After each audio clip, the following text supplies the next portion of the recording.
For the first time in 15 months, we are bringing our viewers high school football action from the campus of Ashley High School in Wilmington. The West Brunswick Trojans, who last played in the playoffs, Jay, what feels like about 6 years ago, actually advanced to the second round of the state playoffs in 2019.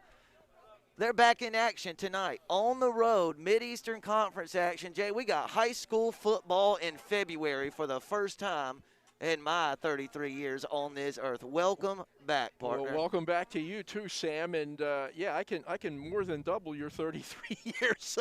So yeah, this is my first ever February football game. But gosh, we are so blessed and lucky to be here. And it is kind of a drizzly night, I would call it, not a hard driving rain, and the temperatures are not, you know, they're not too cold, but it's football weather, and after what, 14, 15, 16 months, if it was a blizzard, we'd be happy to be here. Yeah, no doubt about it, Jay. Not even the worst weather conditions could deter us tonight. It looks like West Brunswick won the opening coin toss and deferred possession to the second half. So West Brunswick will kick off from right to left on your screen. Ashley will get the ball and move left to right on your screen. Ashley in gold breeches, maroon jerseys, West Brunswick in their away green pants, white jerseys, white wings on the helmet. And Jay, we are just a few seconds away from the return of high school football in North Carolina. Yeah, and it's,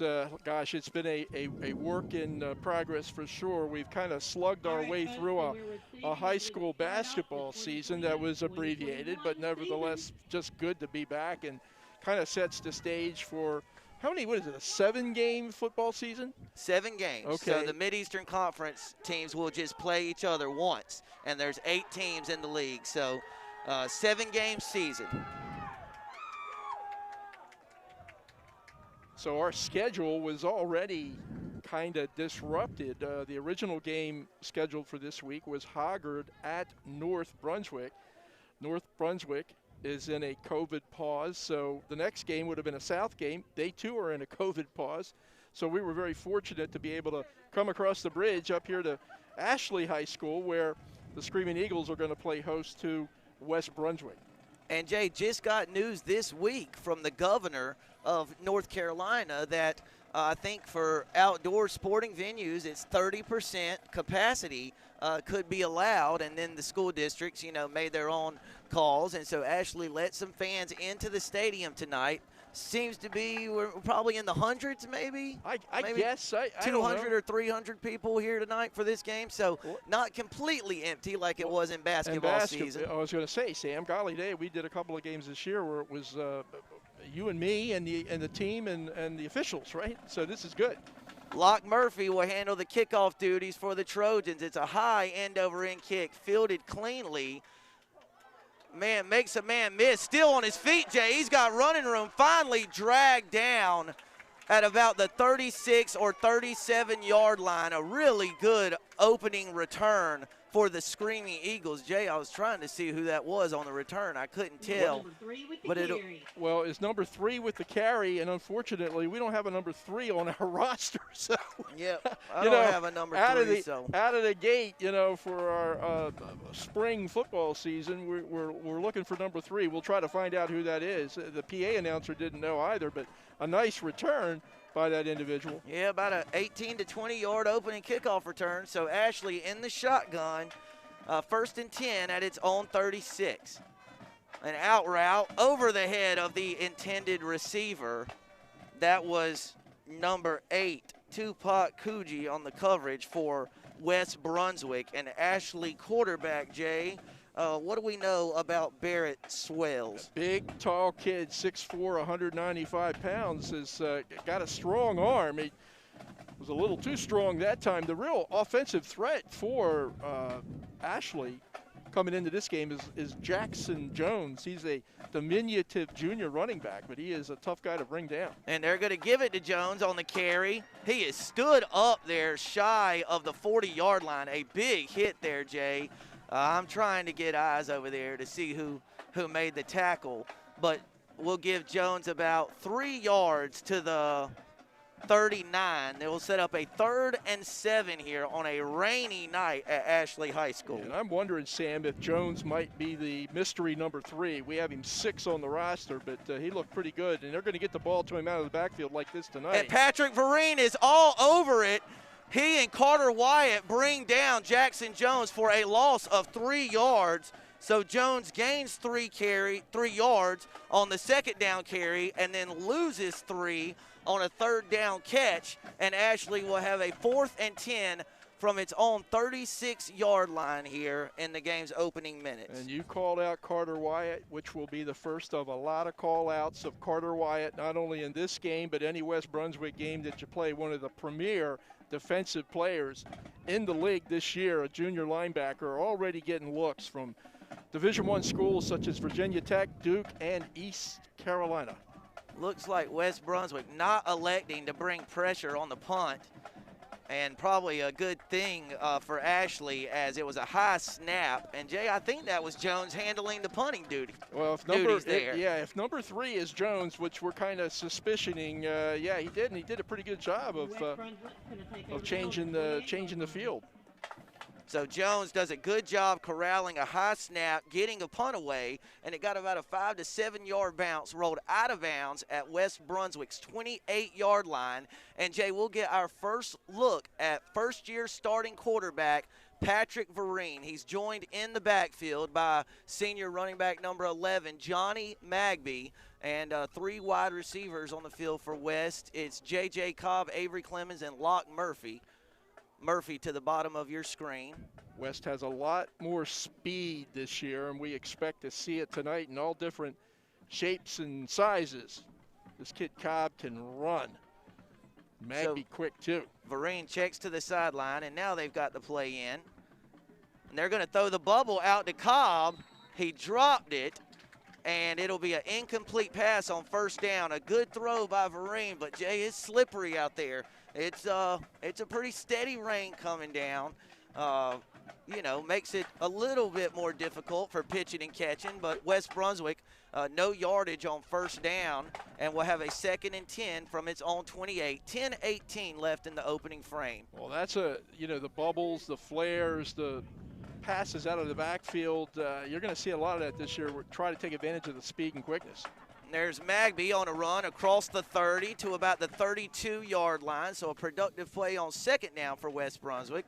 And just as Ashley had a 3rd and 7 on its opening drive, West Brunswick now faces a 3rd and longish situation, 3rd and 6 from its own 32 with about 9:55 left here in the first quarter. Vereen in the shotgun. And don't forget, Vereen can do as much damage with his legs as he can with his arm. Ooh. He had a receiver wide open there in Avery Clemens, but he misfired on the throw, and that is the team's trading 3 and outs here early in this one, as West Brunswick will be forced to bring its punt team on. Jay, it looked like they had Clemens right at the 1st down marker, but they did. Errant throw forces a 4th down. Well, and that's been the learning curve for Patrick, is his accuracy, and as that accuracy improves, so will the fortunes of West offensively. But right away you see this year's addition, 2 of the first 3 plays are passing plays. Low snap, good job by Murphy handling it. Jay, it was blocked. It's going to come to rest down in West Brunswick territory. It'll be down at the 47-yard line of West Brunswick. So excellent starting field position on this possession for the Ashley Screaming Eagles. Not even 3 minutes into the game, and they'll start a drive on West Brunswick's side of the field. Well, special teams always so important, Sam, and you certainly see it right there that Ashley has a shot now. They're inside the 50-yard line, so a good down and distance situation for the Eagles on this second possession. Swales in the shotgun. Jones the lone running back. Now West is saying somebody moved, and Ashley's saying, no, you moved, and the officials are saying. I think that one's going to go against the Trojans, partner. No, I had it wrong. It's going to be a false start. I thought West Brunswick's movement may have kind of lured the Ashley left tackle up and out of his position, but not on West Brunswick's side of the field anymore. The 5-yard false start penalty gives Ashley a 1st and 15 at its own, we'll call it 49-yard line. And Sam, not a total surprise, I would think, early on this year. Generally see it in the early part of the season, notwithstanding we're playing spring football, but you know, timing, penalties, they can be a bit problematic for you early on. Handoff to Jones. He's got running room, partner. Still on his feet. Finally brought down across the 40-yard line at about the 38 of the Trojans. And Ashley in business here with 9:26 left in the opening frame. Ashley trying to see if that was marked a first down. I believe it was, partner. That's pretty close. Oh, I think we might have to get a measure. We may have to measure, yeah. Boy, this kid Jones, as advertised, not real big, 5'6", $150, but elusive, hard to bring down. He'll get the ball a lot here tonight. Jay, it is. I thought I saw the official signal for a first down, but we might be having a minor issue with the chains here on the far side of the field there on the West Brunswick bench. Well, they haven't been used in like, you know, a year and a half, so. Yeah, that's right. They're rusty. That's right. They're rusty. Yep. The guys pulling the chains, they're trying to get back into it. We are too. Everybody trying to get back in the groove. Ashley 1st and 10 at the West Brunswick 36-yard line. Jones 15 yards on the carry. He's got 18 on the ground tonight. Swales drops back, throws it deep over the head of the intended receiver. Jay, who was that, 23? 23, it looked like a Marion Brown, who was a junior wide receiver for Ashley. Some pretty good pressure that time put on quarterback Barrett Swales by West, and the rain getting a little heavier here, Sam, and the sky is getting a little darker. Yeah, it is picking up. Swales in the backfield with Jackson Jones. Ashley in a 4-wide receiver set, 2nd and 10 as Swales shares a message with Jackson Jones there in the backfield. Wyatt. Swales kept it, and he is brought down right at the 35-yard line. Let's see where he's marked. The far side official has him right at the 35. We'll give him the 34 there. So 2 yards on 3rd down, and Ashley will now have a 3rd and 8 situation from the 34-yard line of the Trojans. 8:45 left in the opening quarter. You saw Carter Wyatt that time showing that improved speed that he has into the backfield. Pressure. Looked like Swales had a receiver there, number 4, but it went off the receiver's hands and fell to the turf, incomplete. And Jay, I thought maybe Ashley was in a position on the field where they might keep their offense out there and go for it on 4th down, but it looks like there was some, substantial personnel changes between 3rd and 4th down, and Ashley doesn't have a traditional punting formation. So Jones is only about 10 yards behind the long snapper. If you're going to fake one, this wouldn't be a terrible place to do it. Yeah, and if you get stopped, West still has pretty much a full field to go. But maybe you try to pin West Brunswick back deep. And that's what they're going to try to do as Jones' punt rolls along the turf, crosses the goal line. So another high snap. Jones did a good job corralling it and getting the kick away, but his punt rolls across the goal line. It'll be a touchback. And, Jay, that's a big early defensive stand for West Brunswick. A partially blocked punt kind of put the defense in a difficult situation there. But as it did so many times last year, the defense, was up to the task and forced an Ashley punt. You talk about that last year defense, Sam. That's really why West was as successful as they were. 5 shutouts, averaged under 8 points a game for the season. Of course, Javian McCray, Savion McCray, William McRaney, they're all gone, so it's a new cast of characters this year defensively. Monzel Campbell on the keeper, Jay. He's got no room to run. Good. And he is drilled down at the 16-yard line. So Campbell loses 4 yards on 1st and 10, and West Brunswick faces a 2nd and 14 from its own 16. Big time hit that time by Ethan Hutton from his linebacker position for Ashley. And Monzel Campbell, the transfer from East Columbus High School, He's explosive. He's got some speed. He had a 65-yard touchdown last week in a scrimmage against Whiteville. A lot like Patrick in the sense that he can do things with his arm and with his legs. Swing route to Johnny Magby. Magby looking for running room. Jay's got the sideline. He's still on his feet. Finally brought down from behind at about the 39-yard line of West Brunswick. So a 23-yard completion on a swing route from Monzel Campbell to Johnny Magby, and that's the first down of the 2021 season for West Brunswick, as Magby did a good job running after the catch, finding some room on the far sideline and moving the chains for the Trojans. And that's what you may see a lot of from West, not only tonight but this year, kind of short passes, but let these speedy athletic receivers and ball carriers make big plays. That's going to be number 22, True Robinson, on the carry. Maybe picked up a half a yard to the 40, but pretty much stone dead there at the line of scrimmage, and some excellent penetration by the Ashley defensive line there forces the Trojans into another second and long situation.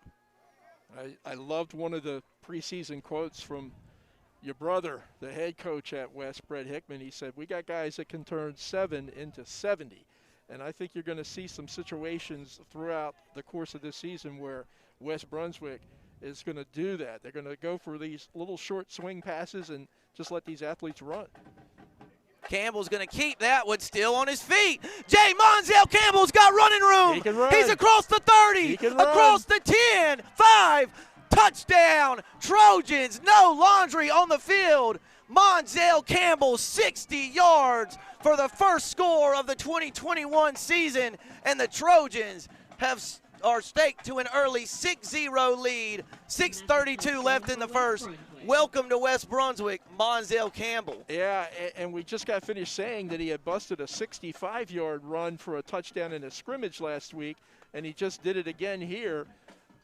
My broadcast partner, literally, almost right after he got the words out of his mouth about his long-distance run against Whiteville, you know, boom. Often wrong, never in doubt, right? But that time we got lucky. Good snap, good hold, but Murphy's kick is blocked. And, boy, Jay, I don't know if the extra point team blocked a soul there. It looked like Ashley had about 7 guys who could have blocked that kick. Well, but it was a good snap, and Campbell got it down quickly. I'm not sure what exactly happened there. I'm not sure either, Sam, but that's 2 special play miscues for West here, and we still have 6:32 to go in the first quarter. And, Jay, in openers, we say it every year, special teams play such a critical factor, and Ashley has partially blocked a West Brunswick punt and blocked an extra point.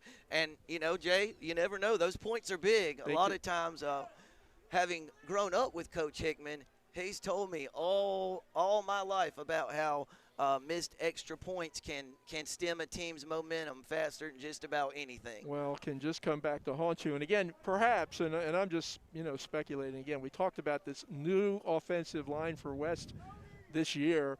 Haven't had a lot of reps. I mean, haven't had a lot of chances maybe, or as many chances as perhaps they would have in a regular non-pandemic season and situation to go over special teams work. But and a couple of miscues by West, a couple of miscues actually on special teams by Ashley. They dodged bullets just because of the athleticism of Jackson Jones. That's a good call, partner. Yeah, so keep an eye on the kicking teams tonight. We'll see Locke Murphy, who's going to tee it up from the 40 on this kickoff.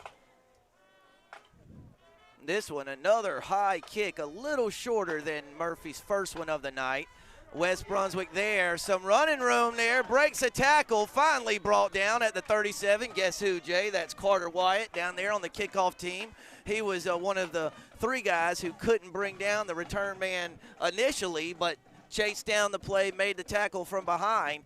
And Jay, Ashley has had 3, well, this will be their 3rd drive of the night. They've started one at West Brunswick's 47, and the other 2 outside of their own 35. So some good starting field position for the Screaming Eagles so far tonight. Just haven't yet been able to capitalize. Just haven't been able to put, other than the one long run by Jones. That was looking for the kick return. Fisher Wagon, senior 6 foot. Yeah, good-looking kid. Yeah, ran the ball well on that return. Jones on the carry, Jay. He's got running room. Finally brought down across midfield by Tupac Coogee. Ashley's found some early success in the running game.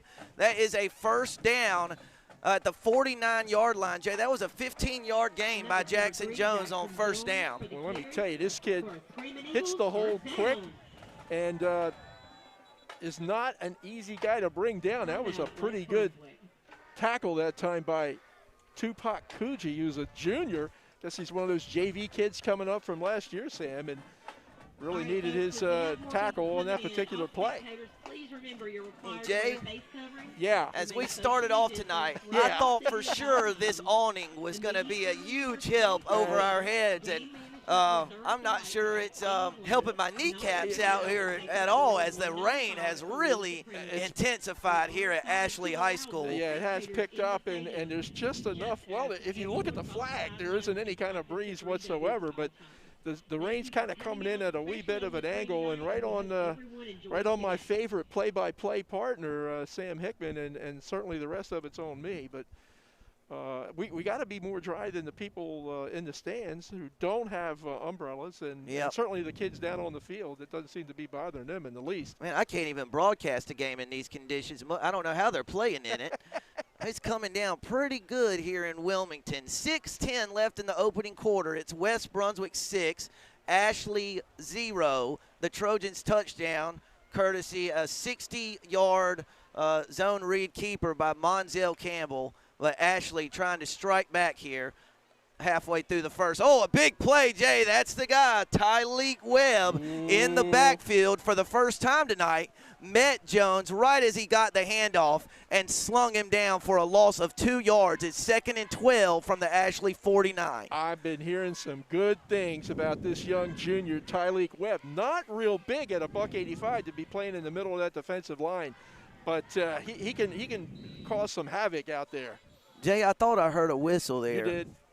Is there a flag on the far side of the field? There must be. It's a false start against Ashley, so that'll turn a 2nd and 12 into a 2nd and 17. It must have been a receiver at the top of the formation, because I certainly didn't see anything on the Ashley offensive line.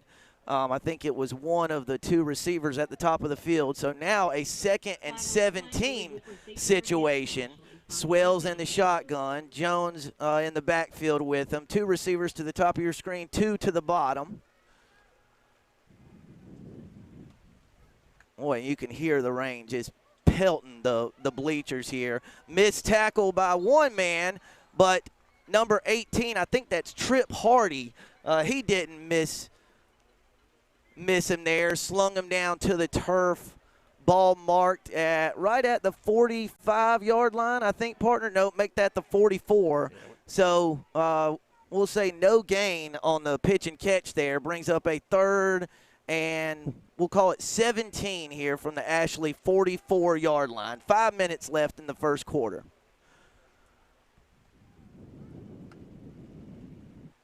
Swells is going to keep it, and he is drilled down right at the 45. Again, number 18, Trip Hardy, makes a great play there. So back-to-back tackles by Hardy, and that will bring on the Ashley punt team. It's about 4th and 15 from the Ashley 46. Johnny Magby is back deep for the Trojans, but West may need to be alert. The last 2 snaps on punts have been really high, so we'll see if Ashley can clean that up a bit this time. This one's low. Jones does a great job corralling it. Magby fumbled it, and it's recovered by Ashley. Johnny Magby fumbled the punt by Jackson Jones, and Ashley recovers it at the 21-yard line, and that will give possession right back to the Screaming Eagles with 4:11 left in the first quarter. Yet another special teams blunder by the Trojans. Yeah, that recovery, I believe, was by Fisher Waggett for Ashley, but yeah, Magby just couldn't bring the ball in. It is wet. It's a tough night to return punts. But the special teams error puts West in a bad way with a 1st and 10 from the West 20-yard line. And, Jay, Magby really had some room there had he caught it cleanly. Swing pass to Jackson Jones. He is brought down just behind the line of scrimmage at the 21-yard line. So a loss of 1 on the – Jay, that may have actually been a lateral there. Kind of threw it backwards, but a loss of 1 on the play. And it'll bring up second and 11 from just outside the West Brunswick red zone. It was a good job by Vereen that time, forcing the runner inside. Game clock down to 3:35 left in the first quarter. Swales in the shotgun with Jones the lone running back. Swales drops back, fires a deep pass. He's got a man. Oh, man, a great diving attempt there by the receiver. That's Caleb Goodwin, Sam. Man, he almost made a spectacular catch, and it was a wonderful throw by Barrett Swales. A half yard back toward the field, and it's a touchdown by Ashley. Instead, it's a 3rd and 11 after an incomplete pass. The Trojans dodged a bullet there. They got beat in the secondary badly. Sure did. Awfully close to connecting. That's a good effort by number 20, Caleb Goodwin. West Brunswick having a tough time getting lined up there, and that pass over the hands of the intended receiver and falls incomplete. So, Jay, interesting call here. You're at the 21-yard line, but it's a 4th and long. It would be a 38-yard field goal attempt from here. With it being the season opener, I'm not certain about Ashley's place-kicking situation. I think it looks like they're going to leave the offense on the field. 3:21 left in the first. 4th and 11 for the Screaming Eagles. West has been able to put pressure on Swale. They could stand to do that here. And he jumped him. And now it's going to be a 4th and 6. Who is 35? 35 is Michael Smith. So Michael Smith jumps off sides. And, Jay, that makes life much easier for Ashley. Still not a 4th and 1 or 2, but, boy, you like 4th and 6 a lot more than you like 4th and 11. Well, you can dial them up a lot better from that for sure, Sam. Another early season mistake on the part, in this instance, of West. Penalties will hurt you. Swales has got the snap, drops back, fires a deep pass through the back of the end zone and incomplete. So, Jay, again, West Brunswick in a difficult spot. Ashley recovers a muffed punt at the West Brunswick 20-yard line, but can only advance it 4 yards. And yet again, Ashley cannot capitalize on an excellent opportunity, and with 3:16 left in the opening quarter, West Brunswick will get the ball back at its own 17-yard line where it's 1st and 10. Vereen back in at quarterback for the Trojans. Hang on to the football, particularly down here. It's slippery, and West is going to get called for another one, Sam. One of the wide receivers stepped forward. It's going to cost the Trojans 5.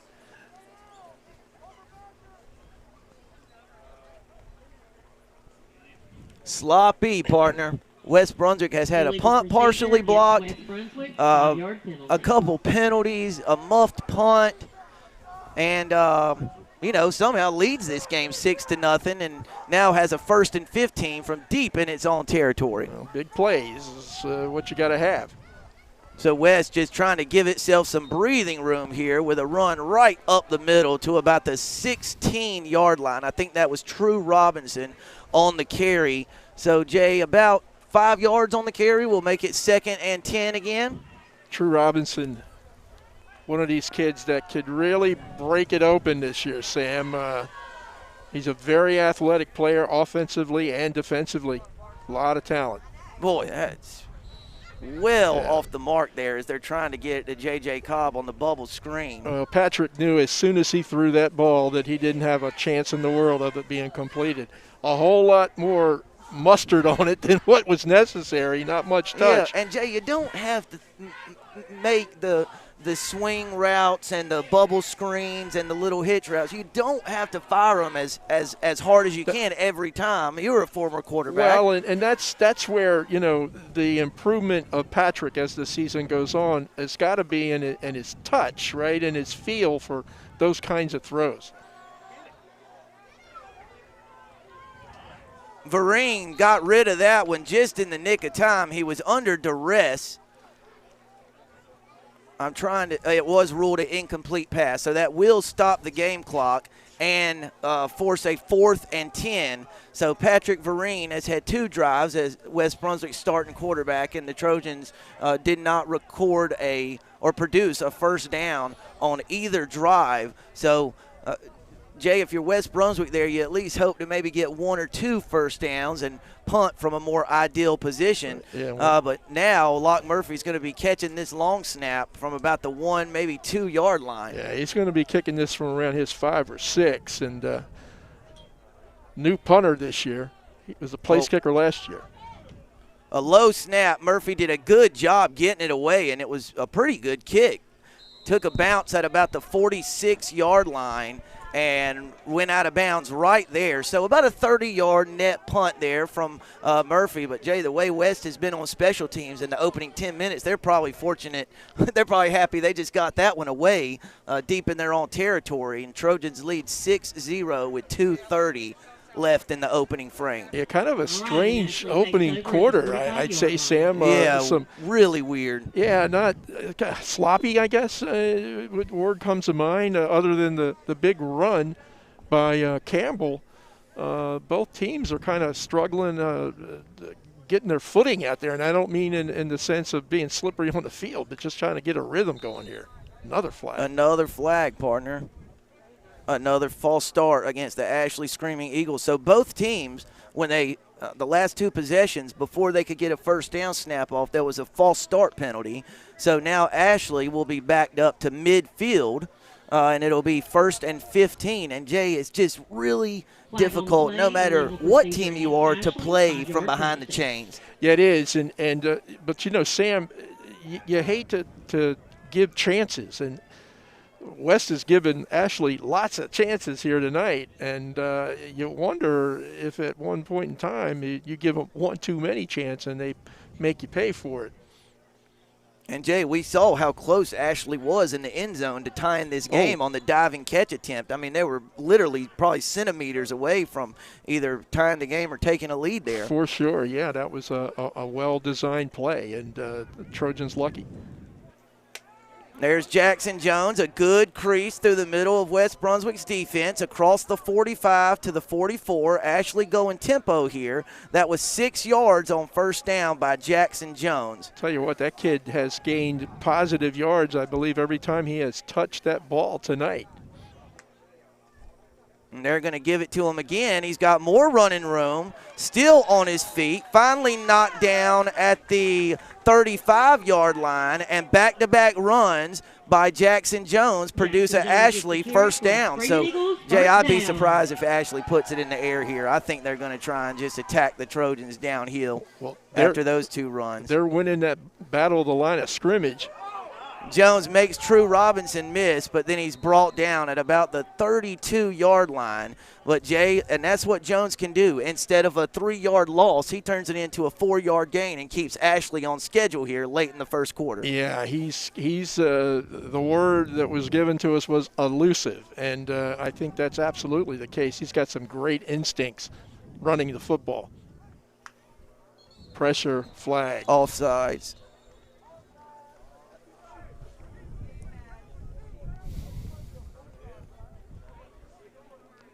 Boy, Jay, I thought he timed that one up, but the referee seemed to disagree, and it's going to be a 2nd and 2 instead of a 2nd and 7. Who's that, Wyatt? Wyatt. Yeah.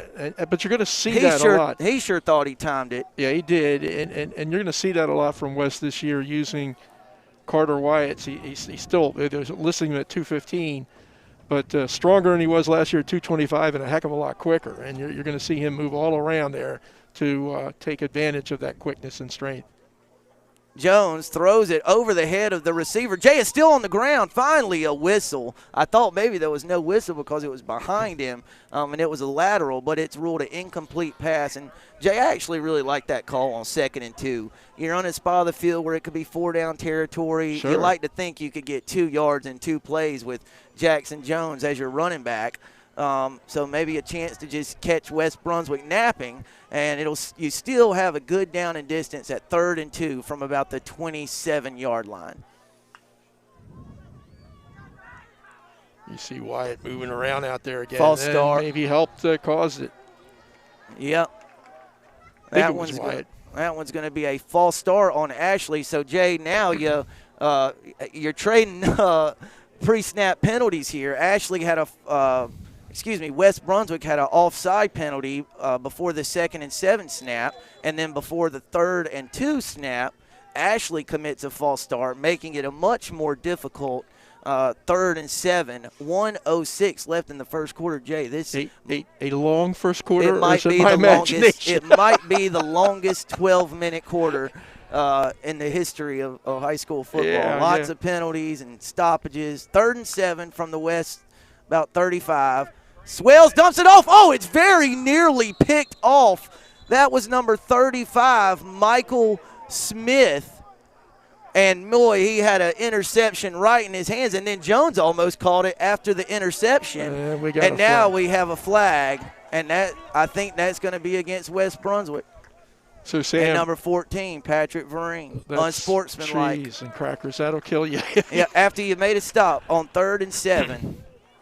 And instead of a 4th and 7, it's going to be a first down for Ashley inside the West Brunswick 20-yard line. From our vantage point here at Ashley Stadium, with the rain, it's tough, and the numbers, it's tough to pick up the numbers. I think the pressure that time was from Wyatt, who has been, doing that all night long. And unfortunately, an unsportsmanlike penalty called on the Trojans is going to give a first down. Boy, that's a killer there, partner. Inside the 20, I think, yep, Sam. Right at the 18, maybe 19. Can't keep giving chances. How many can you give and not pay for it? Swales drops back, fires a pass, incomplete. Wyatt was there. And another stoppage after the incomplete pass. So 58 seconds left. It's 2nd and 10, and Vereen checking back into the game, hoping he can redeem himself after the unsportsmanlike conduct penalty. So 2nd and 10 from the West Brunswick 18. Wyatt again. Carter Wyatt kind of cheating off the edge there, brings down Jackson Jones, I think a yard behind the line of scrimmage to bring up a 3rd and 11. Boy, Carter Wyatt has been all over the place in this opening quarter. Hey, listen, they were saying last year as a sophomore, and he had a whale of a sophomore campaign, led the Trojans in tackles. But there was some question, at least from a higher level of football, that was he quick enough? Was he quick enough? Well, that off-season workout regimen he went through has made him pretty darn quick, Sam, at least here early on in the 2021 high school football season. Jay, we have a timeout on the field. I thought I saw number 58, but I'm not seeing one on the roster. It is a starting offensive lineman, kind of clutching around his left shin area, maybe left knee, kind of hard to tell from up here. 56, I think. 56 would be Shade Setzer, who is an offensive lineman. He's a junior, 6'1". Junior offensive lineman, yep. 242 pounds for Coach Wilson Helms' Screaming Eagles. And Jay, after the injury timeout, Ashley will have a 3rd and 11 from the 19-yard line of West Brunswick.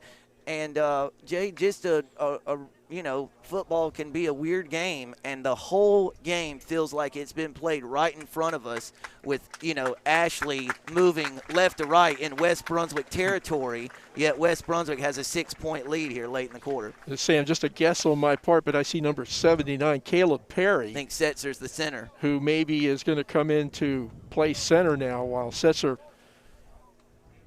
comes off on the side. Let us see. 79, yep. So something to keep an eye on, Jay. We'll see how number 79 here, who replaces Setzer, handles this shotgun snap here on 3rd and 11. 38 seconds left in the opening quarter here on ATMC TV. West Brunswick leads Ashley 6-0. Monzel Campbell had a 60-yard touchdown run from the quarterback position to give West Brunswick an early lead. Lots of penalties. West Brunswick has had a punt block and a muffed punt. Swales is going to go under center, partner. Ball's on the ground. Ball's on the ground. I think West recovered it. I think that, Carter Wyatt signaling that the Trojans recovered it. No signal yet from the official. Wyatt kind of put his arm down really quickly. It's going to be 4th down. Ashley did jump on the football, a heads-up play by the Screaming Eagles to jump down on that. Jay, there's your center quarterback exchange, right? Yeah, and they weren't comfortable with the gun on the side, so they went up under center that time, and, it was the same unfortunate result for Ashley. Good news for West. Let's see if they can take advantage of this on 4th down. So Swills back into the shotgun, calling for the snap. Then he looks over to the sideline to get the play from Wilson Helms. They're probably going to call a timeout, I think. Some confusion here as Swills barks out instructions to his receivers. We'll let the clock and that's expire. Going to put a bow, Jay, on a 2-hour and 45-minute first quarter. Ashley has a 4th and 11 from just inside the West Brunswick 20-yard line. And we're going to take a break as the teams catch their breath in between quarters. After 12 minutes of play, it's the visitors from West Brunswick leading Ashley 6-0 right here on ATMC TV.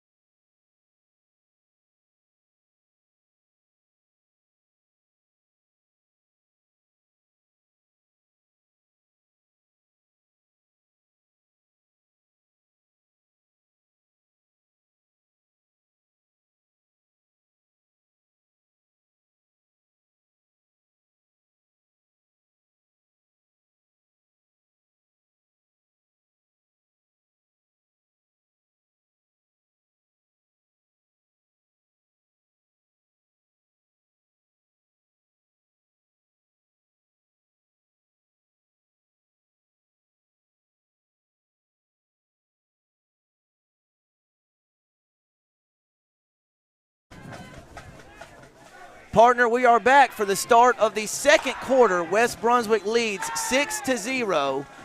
This will be the first play of the second quarter. Ashley has a 4th and 11 from the West Brunswick 19-yard line. I think they're trying to draw West offside, to tell you the truth, Sam. Yep, trying to get a look at West Brunswick's defense, and then he's looking toward the sideline to get the play. Ashley lining up with 3 receivers to the top of the formation and a single receiver down to the bottom. Some confusion as Wyatt's getting lined up here on the bottom of your screen. Pass is complete. Receiver's open, and he is down. Jay, it's going to be very, very close to the marker. I think he's about a yard short. Jay, it looked like he was going to get it there as the receiver made Darian Bimbo miss there on the near sideline, but then lost his footing, I think, on the wet field and wasn't able to cross the 9-yard line to gain the necessary yardage. But a good pitch and catch there from Barrett Swells to the receiver, who very nearly converted that 4th and 11. Yeah, that was a Morion Brown who had a nifty little move there and got by the first defender, yeah. Bimbo. And West, again, fortunate to maybe get out of this without any more damage than what they've already experienced. So who's back in at quarterback, Sam? Campbell. Campbell in at quarterback in the shotgun. Boy, what a run. Is that Bellamy, number 15? It looked like him. And yeah, if so, he broke a tackle at about the 11, right at the line of scrimmage, and then muscled his way across the 15 to about the 17. He's just a sophomore, Sam, and as you were explaining to him, he did a lot of the hard running for that JV team last year that was so successful. And certainly his first varsity run looked pretty good. He was kind of the workhorse, Jay, for the JV team a year ago. He's got a pretty good surge there out to right at the 20-yard line. Jay, it's going to be awfully close to the marker. I think he might be – nope, it's going to be a first down. The referees are signaling to move the chain, so Bellamy picks up 10 yards on his first 2 carries, and West Brunswick has a first down at its own 20-yard line with 10:55 left before halftime. So West 2 consecutive running plays with success. Let's make it 3 in a row and a good Bellamy, pop. Good pop there, but, stayed on his feet and kind of backed his way toward the 23-yard line. So 2 or 3 yards on first down, and West Brunswick keeping it on the ground here early in this possession. 10.5 minutes left in the second quarter. West Brunswick 6, Ashley 0, and it's been all Dial and Bellamy on this drive. You know, you try to teach your running backs to fall forward to the extent you're able to and to gain that extra yard or two. Magby still on his feet. Ooh, finally nice dragged down. A good tackle there. Pulled Magby down at about the 28-yard line. So he picks up about 5 yards on second down and a critical third down here for West Brunswick. Jay, you really want to convert this not only to keep the drive alive, but that defense was just on the field for quite a long time. Yeah, Sam, I was trying to see who made that hit for Ashley that time. It was either 22 Chapman or 42 Corbett, but whoever it was had a 2 on his backside, and he made pretty good work. Ashley trying to force a third down stop here with 9.5 minutes left to go in the second quarter. Campbell in the shotgun, flanked by Magby. Sorry, Sam, Campbell could use his legs here. He won't. They're going to give it to Magby. Jay still on his feet. Oh, Magby had one man to beat, and he was gone. But a great run on 3rd and 2 across the 45-yard line to the 46. Magby picked up about 28 to the 44, about 16 yards on that run, Jay, for another West Brunswick first down. Boy, if he could have beat the safety, Jay, I think he was off to the races. Yeah, that was Waggett that we had the last chance. Credit that interior of the West offensive line that time. Sharp, Page, Sessoms, Fullwood, Tristan Daniel creating a hole. There goes Campbell. Yep, Campbell stays on his feet. And this time, a good job of gang tackling there by the Screaming Eagles. The referees actually will give Campbell forward progress to about the 47, maybe the 48. Yeah, we'll give him the 48, Jay. So a gain of 2 yards brings up a 2nd and 8 from about 2 yards shy of midfield. I don't know how big Montel Campbell is. I know he's pretty fast, and showed an unwillingness to go down easy on that particular play. Magby flanks Campbell in the backfield. 2nd and 8. Uh-oh, partner. Nope. Ashley reads that one. Drives Campbell into the turf at the 44-yard line. So he loses about 4 yards, and that will set up a 3rd and 12. Jay, the down and distance that no matter who you got on offense, you want to try and stay out of those 3rd and long situations, which are obvious passing downs. Yeah, a bunch of Ashley Screaming Eagles in on that play. Unfortunately, it looked like number 45, who we don't have that name on our roster, but was in among a bunch of maroon-shirted Screaming Eagles. Sets up a tough 3rd down situation for West. 3rd and 12 from the 44. What happened now? False start penalty on West Brunswick, so make that a 3rd and 17. And Jay, again, I think it was a skill position player, a wide receiver, who jumped early. Those can sometimes be even more frustrating from a coach's perspective because they're watching the ball. And they're all new this year, right, for the most part, and they're all kind of getting their sea legs. And some of these kids are playing basketball a week ago, and now they traded in their sneakers for cleats, and looks like West maybe is going to call a timeout.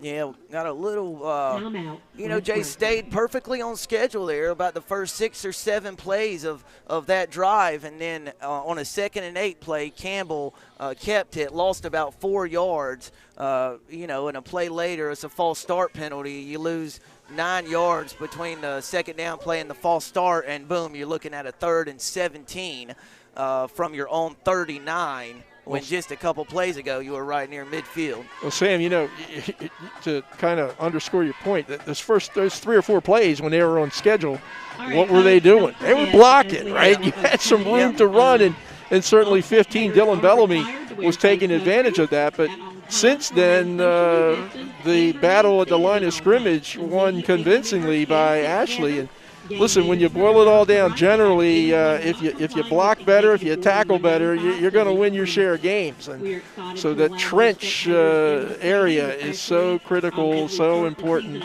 to success in a football game. Right now, Ashley, at least the last couple of downs, winning that battle. 7:17 left in the second quarter. West Brunswick has a 3rd and 17 from its own 39-yard line.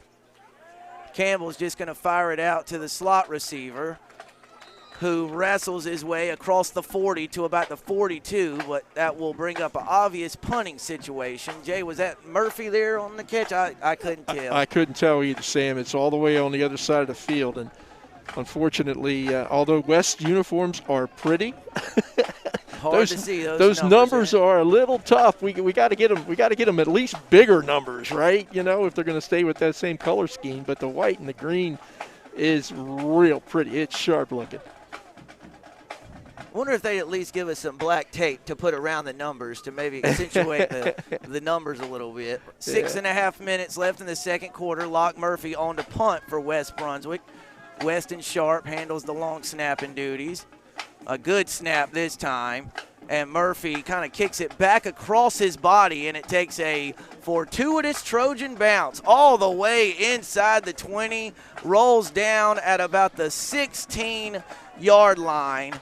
Jay, that is a 34 plus 8, a 42-yard punt there by Locke Murphy after a great snap there by Weston Sharp.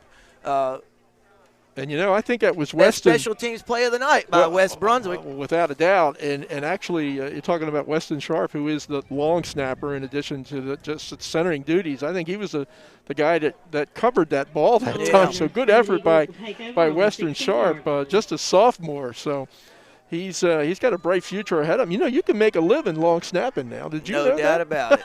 No doubt about it. You can make money in the league doing that. So the West Brunswick defense back on the field. Swells wants the snap. He's going to fire a slant route. Receiver drops the pass. It was a little bit behind the receiver and falls to the turf, incomplete. So 6:08 left in the second quarter. Ashley will have a 2nd and 10 from its own 16-yard line. That was Caleb Goodwin, who was coming across the middle. And wow, that's no man's land for a wide receiver. You got to be a tough guy if you're going to go across the middle. Let's see if Ashley keeps it in the air or puts it in the hands of Jackson Jones back there, who's found some running room against this Trojan defense tonight in the first quarter and a half.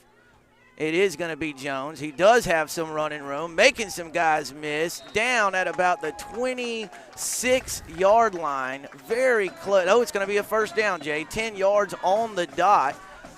So Ashley converts the 2nd and 10. They're going to go tempo here after the first down. True Robinson with the tackle that time, and I see Vereen. He went out. First down. Another player in to replace him. But this kid Jackson Jones is a good running back. He sure is, partner. He's a good player. This time Swells is going to keep it. He's knocked down at about the 28-yard line for a gain of 1 or 2. Ball marked at the 28. So we'll give him 2 and call it 2nd and 8. 5:25 left before halftime. Looked like Mike Smith that time from West in the linebacker position was tangled up in the backfield. But getting pressure, and that's pressure helps quite a bit. Yes, it does, Jay. You want to make life as uncomfortable for an opposing backfield as you can. Swells very methodical here, getting the Screaming Eagles lined up. He gives to Jones, who's nailed. Ball's on the ground. Jay, the Trojans are signaling that they've got it. Truth. Waiting on a signal from the referees. I think that was True Robinson. And it is West Brunswick football. Jay, walk us through that one. Better eyes than me, partner. Yeah, I'm pretty sure it was True Robinson serving some truth on that particular tackle. Was it a give to Jones? I think it was. Okay. And I don't know who came up with the loose ball. I thought it said 23, but Sam, again, we just can't make out these numbers real well. There is a 23, Alex Gore. I don't know if that was him or not. He plays a lot of defense. Well, he could have been in on that fumble recovery, but I think it was Robinson with the hit, yeah. So Vereen back in at quarterback. Ball's on the 27-yard line. He's going to give to Magby. Nice little surge there. Good block by Jay Fullwood there. Kind of just driving his man into the pile across the 25. Magby's run down to, Jay, we'll call it the 23 and say he got about 4 yards there. We'll say the 24. I don't know how big Fullwood is, but from he's here, a big kid. He looks pretty doggone big. He's a big kid. Big right tackle. Only a junior. So 2nd and about 6 or 7 from the 24-yard line. Vereen in the shotgun. He's got a man in the end zone. Touchdown, number 13, Avery Clemens. Vereen atones for the earlier mistake on defense and rifles a 24-yard touchdown strike to number 13, Avery Clemens, the first catch of his varsity career, a 24-yard touchdown, and with 4:10 left before halftime, the Trojans have a 12-0 lead. Well, nice effort that time by Patrick Vereen, and he did kind of make up for a few mistakes earlier in this game with a good delivery that time, and the nice catch by Avery Clemens, who was all by his lonesome in the end zone. And, Jay, did you kind of see Clemens, once he caught it, look down to make sure, he really looked that ball in and then looked to see where his feet were on the turf. Jay, That one still might get in. Oh, it does. Wow. It is blocked, but off of the defender's hands and still kind of dies over the crossbar there, and West Brunswick now leads 13-0. Jay, I think if you rewind that tape, if there was audio, there was people on the West Brunswick sideline on that bootleg yelling, "Run, Patrick, run, he run." had room. What are you doing? Good throw, Patrick. Good throw, because it looked like, to me, partner, there was room for him to take off and get positive yardage, and then as he let it go, you saw Avery Clemens was all alone. Yeah, I'll tell you what, it's as we've said in many times in years past, it's location, not rotation. Right. That wasn't a spiral that got to him, but it was right dead on the money and catchable, right? The touch, the feel, it was catchable. And Jay, he didn't try to just ram a 30-yard line drive into Clemens' chest. He put it up in the air and just let him get it. And he got it. And to your point about Clemens making sure that, he received and looked that ball in and caught it, he was all by his own. So nice play by the Trojans. Take advantage of the fumble. The recovery. Capitalized on an Ashley mistake, whereas the Screaming Eagles haven't been able to do that on West Brunswick's miscue. Sorry, partner. No, that's right. So that's just a good series for West Brunswick. I'm still wondering what the deal is on this points after, and Locke Murphy's got a strong leg, but we'll see how that goes throughout the remainder of the game. A high end over end kick, fielded cleanly at about the 10 or 12 yard. Oh, Carter Wyatt just leveled Jones on the kickoff return.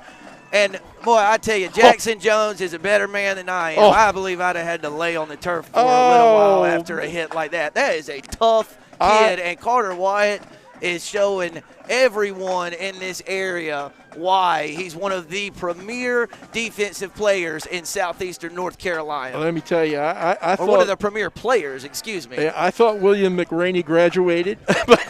He came back for kickoff team. Wow, let me tell you, Wyatt playing special teams and getting down there before everyone. That's the thing that we've been hearing about the kid is his quickness, his speed has improved so much. Jay, he's just an incredible football player. That's as simply as I know how to put it. And only a junior. Yep. Only a 11th grader. And, Jay, while he has gotten faster, he has not lost that physicality.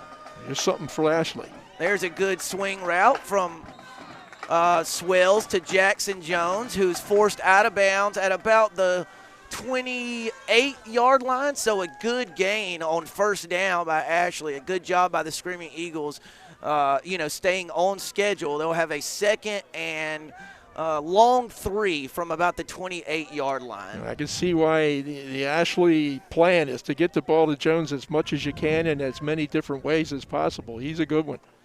Another swing route.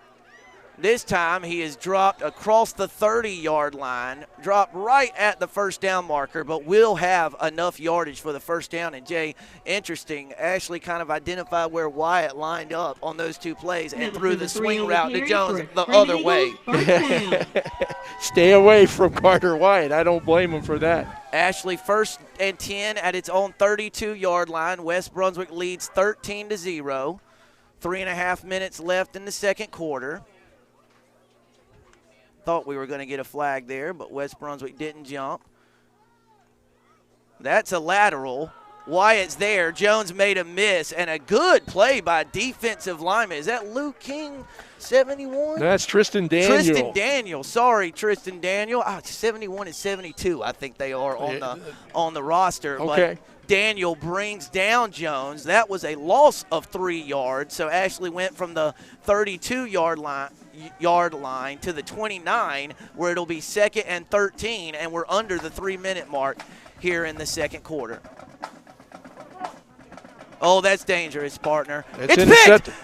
It's picked. It's Patrick Vereen has got the interception, and he's across the 30-yard line, down at about the 27. So, Jay, in the last 4 plays, Patrick Vereen has thrown a touchdown pass and picked off a pass, and the Trojans with a 13-point lead have a chance to strike again before halftime, already clinging to a 13-point lead. And let me tell you, you talk about the pendulum swinging in the right direction for West and Patrick Vereen those last 4 plays. Boy. All the difference in the world.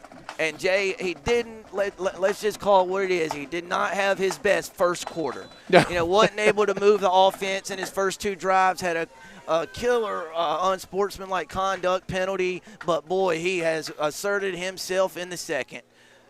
Boy, Campbell nearly had that one snapped over his head. Johnny Magby holds on to the ball but loses yardage. And, Jay, just a little bit of a high snap, maybe threw the timing off a little bit, but credit the Ashley defensive line, who has done a good job defending the run tonight against the Trojans. Yeah, that's what I was going to say, Sam. Yeah, it was a bit of an errant snap, but mostly I think it was the Ashley defensive line, as you mentioned, just beating West off the ball that time. Yep, sure did.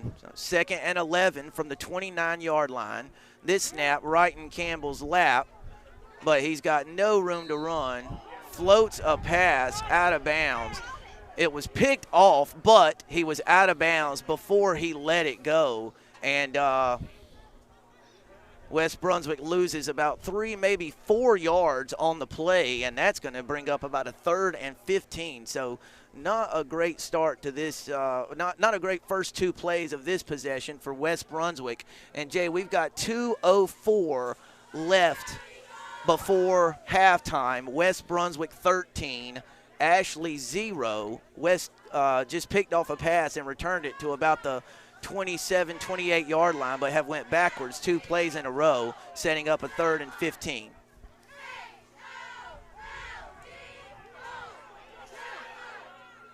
Good, smart play by Monzel Campbell there, just firing it out of bounds. I think the Trojans were trying to set up a screen maybe toward the West Brunswick sideline. Another flag on the play, Sam, way after the play was over. And that generally means and, Jay, 42 for Ashley's got his palms up like it might be against the Screaming Eagles. Let's see if it's another dead ball, unsportsmanlike. Nope, ineligible man downfield.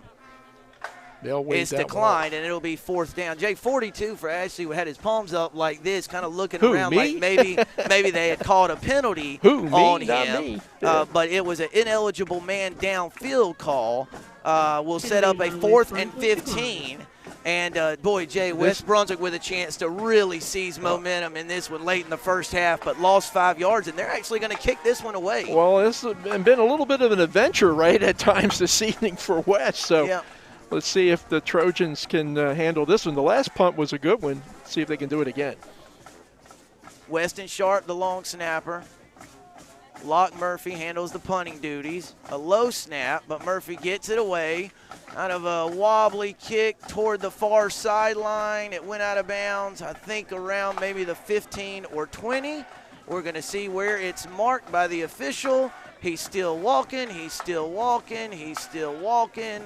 His hand is raised, and he stops at the 15-yard line. So, all in all, not the worst result for West Brunswick. And, Jay, do you like the decision there to kick it away and gain, about 20 yards and make Ashley go 85 yards in a minute and 51 seconds? Yeah, I think that was the right call by Coach Hickman and staff. And the defense has been pretty solid here this season. I mean, they bent a little bit, and they bent simply because Jackson Jones is a legitimate running back. But he is.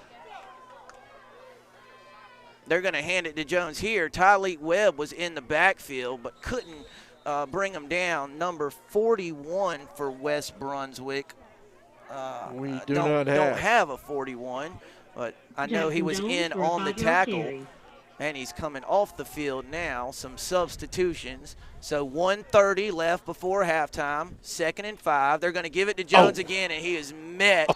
It's Carter Wyatt, Michael Smith, and number 22, True Robinson, who almost took that handoff away from Barrett Swells, but penetration just stoned the Ashley running play there. And West Brunswick will try to come up with a stop here on 3rd and 6. And, Jay, I'll be interested to see if West does get a stop here, if they call a timeout to make Ashley punt it away. But first things first, Ashley's got an offensive play to run. And I think a wise decision by Wilson Helms here, the Ashley coach, to take as much time as you can in between these two downs to kind of drain this first half clock, as quickly as you can. That's going to be a false start, partner. Yep, True Robinson saw it immediately. It was a right tackle, 55, I believe, who jumped there before the snap. That'll stop the clock. 44 seconds left in the first half. And, Jay, let's just celebrate the fact that it's no longer raining. Yeah. Let's just celebrate that fact. I'm good with that. And then we'll talk about this 3rd and 11 that Ashley faces. By the way, and this is totally unofficial, but I think that was the 39th false start in the first half tonight. No, I have the official stats with me. It was actually 41, not 39. So 44 seconds left before halftime. West Brunswick 13, Ashley 0. Ashley has a 3rd and 11 from its own about 14-yard line. Pass is complete. A great tackle by Darian Bimbo, and West Brunswick will do just that, partner. They want a timeout, and they're going to force the Screaming Eagles to bring the punt team on and try to get a punt away here in the final stages of the first half. Jay, 41, Corbin Skipper. Corbin Skipper. I saw that name here somewhere else on this roster, but he's listed as 45. 45, but he is 41. That's good. We're going to make that correction then. And Jay, he was definitely in on that running play where I called his number. He kind of grabbed Jones by his ankles and helped bring him down. And Sam, the kid that made the tackle there, Bembo. We saw him play basketball. You liked him, remember? I liked him a lot. He's kind of spunky, and I can see him playing some cornerback. He's wiry. Yeah. He's a good tackler. Jay, he did some great things for the JV team a year ago, and he did a great thing for West Brunswick's varsity boys basketball team this winter. So set us up this final 37 seconds here, Jay. If you're West Brunswick, do you consider coming after this, or do you try to set up a return even though you've muffed one earlier in the half? Well, certainly Brett's got the opportunity to do both. Go after the punter and try to maybe block it and come up with the ball in great field position, or set up the return. Who we got back to return? Is that Magby? It's Magby again. Okay, and he's certainly capable. He muffed one here this evening, but Johnny can go. So Jones gets that one away. Nice it goes over Magby's head. A great kick by Jackson Jones, and it will be down all the way at the 31-yard line of West Brunswick. So 35 plus another 19, about a 54-yard kick by Jackson Jones. And, Jay, I would be more than shocked if West Brunswick tries to throw a pass or push the ball down the field here with 25 seconds left before halftime. Because remember, the Trojans deferred after the coin toss and get the ball to start the second half. Yeah, I know Coach Hickman's talked about, maybe opening it up a little bit more this year offensively, but this to me kind of just looks like a play or a down and situation where you would get the seconds off the clock. And, Jay, Vereen is going to line up under center. And Murphy finally gets lined up there at the top of the formation. So I believe Vereen is just going to take a knee. And I believe Ashley is also going to be content letting that clock dwindle down to 0-0-0-0 for halftime. So Jay quickly carries us into the halftime break. A big second quarter for West Brunswick with 2 crucial defensive stands and a 24-yard touchdown strike from Vereen to Avery Clemens. It hadn't been pretty, but it's been effective, and I'm sure at least with 2 quarters down, West will go into the locker room happy with a 13-0 lead. So third-year head coach Brett Hickman and the West Brunswick Trojans get a 60-yard touchdown run from Monzel Campbell and a 24-yard touchdown pass from Vereen to Clemens. Defense bended some, but did not break, came up with some critical stops, and enters the halftime break with a 13-0 lead over the Ashley Screaming Eagles. We'll have all that second half action for you right here on ATMC TV.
We're back for the start of the second half. Mid-Eastern Conference football action on ATMC TV.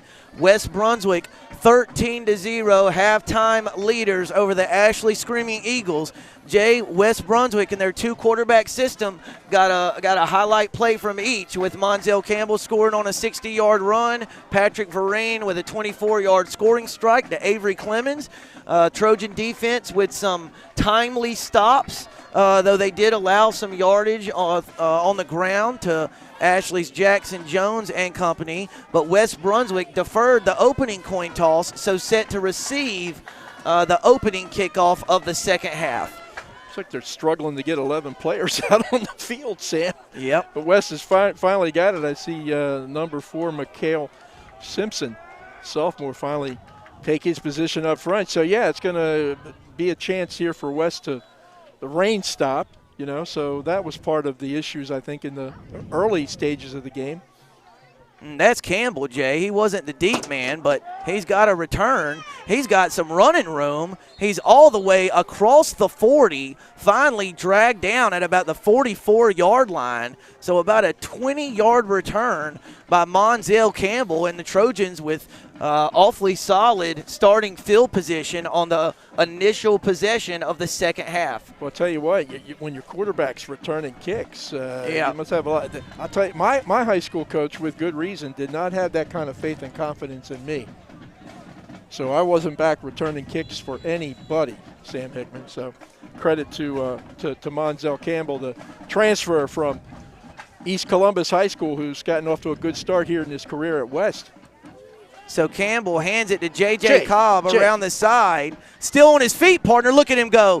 J.J. Cobb still on his feet. Finally knocked out of bounds across the 40-yard line at about the 38. So a 18-yard, Jay, I think that's technically a completion there, as it was one of those little pop passes from Campbell to J.J. Cobb. So we'll give him one catch for 18 yards, and the Trojans have a 1st and 10 at the 38-yard line of the Screaming Eagles.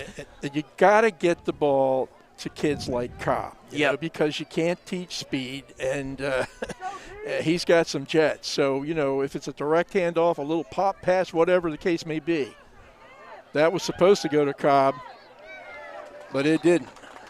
Yeah, Jay, and the formation that they're lined up in, there's 2 defensive backs down to the bottom and 3 West Brunswick receivers. So you think you could, you two block those 2, throw the ball to Cobb, and, make a guy or 2 miss. But that one broke down, and Campbell was sacked for a loss of about 5 yards, bringing up a 2nd and 15. And again, give credit to Ashley, because they're really winning the line of scrimmage more often than not here this evening. Campbell didn't have much of a chance that time. Magby stood up there right at the 40-yard line. He picked up about 4 yards on the run, maybe 3.5. So positive yardage for West Brunswick as the game clock down to about 10 minutes and 45 seconds here in the third quarter, where West Brunswick will face a 3rd and 12. Nice completion from Campbell to Cobb on a little, sweep pop pass on 1st down, and then the Trojans lose 2 yards on the first couple plays. He's got Cobb over there. Let's see if Cobb will make a man miss. He does. He's got running room, partner, but he's going to be well shy of the marker. Well, not well shy. He got to about the 33-yard line. West Brunswick needs the 29 for a 1st down. So West Brunswick going to have about a 4th and 4 or 4th and 5 here. And, Jay, at the very least, I think West Brunswick will try to maybe draw Ashley offsides with a hard count of some kind. Well, that's one possibility, but, they're in a pretty good situation here, Sam, to just go ahead and run a play and try to pick up those 5 yards. They are going to snap it. Pressure. And Cobb almost stayed on his feet, but was brought down there at, about 4 yards behind that line of scrimmage. So Ashley with a Jay, maybe not a must stop, but they really needed it. And the Screaming Eagles will take over 1st and 10 at their own 38-yard line. Well, let me tell you, that Ashley front seven teed off that time on Campbell. And once again, as we've said more than one time here this evening, they're kind of dominating at times the line of scrimmage. West got a brand new offensive line. It's going to take a little bit of time and reps and practice to get them squared away, and eventually they're going to be real good. They're real young, but so far tonight they're taking their lumps. So Ashley ball was tipped at the line of scrimmage. I think that was Carter Wyatt that tipped the ball, Sam, I think. Yeah, no flag there because the ball was tipped, and then the defensive back tackled the receiver to the ground. So Ashley tries to put it in the air on 1st down. It's batted down and incomplete. 2nd and 10 from Ashley has a 2nd and 10 from its own 38-yard line as the rain has stopped, and it's gotten a little bit chillier here on the campus of Ashley High School. Deep ball partner, Magby's back there. Pocknet tried to go over the back of, I think, Tupac Coogee there to make the catch. And, Jay, we know Mikael Pocknet from basketball season. He is a 6'4" leaper. Yeah, we know how high he can jump. And I'm pretty sure, I don't know how big Coogee is, but he ain't no 6'4". Not 6'4". So that's kind of a mismatch that time, but Coogee did a real good job of having a good position on the play. So back-to-back incomplete passes brings up a 3rd and 10. Swells struggled with that snap. Now he's going to take off and run. Ball's on the ground, and I think the Trojans fell on it. They are signaling that it is West. No, they're saying he's down, I believe. Jay, I believe they said that the Ashley quarterback was down before the fumble, and so Ashley's punt team will come on the field. So no fumble on the play. West Brunswick did recover it, but Swells was down before he lost control of the ball, and Ashley has a 4th and 11, maybe 4th and 12, and that'll bring on Jackson Jones and the punt team. And once again, I think that was number 44, Carter Wyatt. Surprise, surprise, right? Yeah, who caused what, was almost a fumble. A good snap this time, and Jones gets it off. But, Jay, it's going to be a short kick over there and bounced out of bounds, not far from midfield. Referee still backing up. It's going to be marked at – well, Jay, I can't tell now. Sam, this is the hardest thing. The referee's still walking. He's marked it at the 45-yard line of Ashley. Jeez, crackers, that bad? I mean, that's where he's got it marked on the far side of the field. So sure enough if that mark is correct, West Brunswick's going to have a 1st and 10. It was about a did it go backwards? About an 8-yard punt there. And the Trojans in prime position to really take control of this one early in the 3rd quarter. Good teams take advantage of these opportunities. Let's see if West can be good on this possession. Campbell with the keeper, still on his feet, partner, stiff arm, makes another man miss, still on his feet, finally out of bounds after the necessary yardage for a 1st down. So West Brunswick snapped that ball from the 45-yard line. Campbell raced all the way to the 34 for 16 yards and a Trojan 1st down. Tell you what, and there was about every maroon-shirted Warrior Eagle that had a shot at Campbell that time, and he was able to shake it off and pick up a real nice 16-yard run. Now he went out of bounds at the end of the run. I'll stop the clock. 9:20 left in the 3rd. That's going to be a give. Magby's going to try to bounce it, but nothing doing. Boy, I'll tell you what, that's number 52. That's Grant Blackburn, a junior. Had some help from number 15, is it? Michael Chaparro, or maybe 45, who unfortunately we don't have a number. Yeah, 45's been active, Jay. Yeah. He's been a kid who's been involved in several different plays. So he is not on the roster that we received this morning from the Ashley folks. But anyhow, gosh, once again, Ashley just doing a tremendous job beating off the blocks at the line of scrimmage.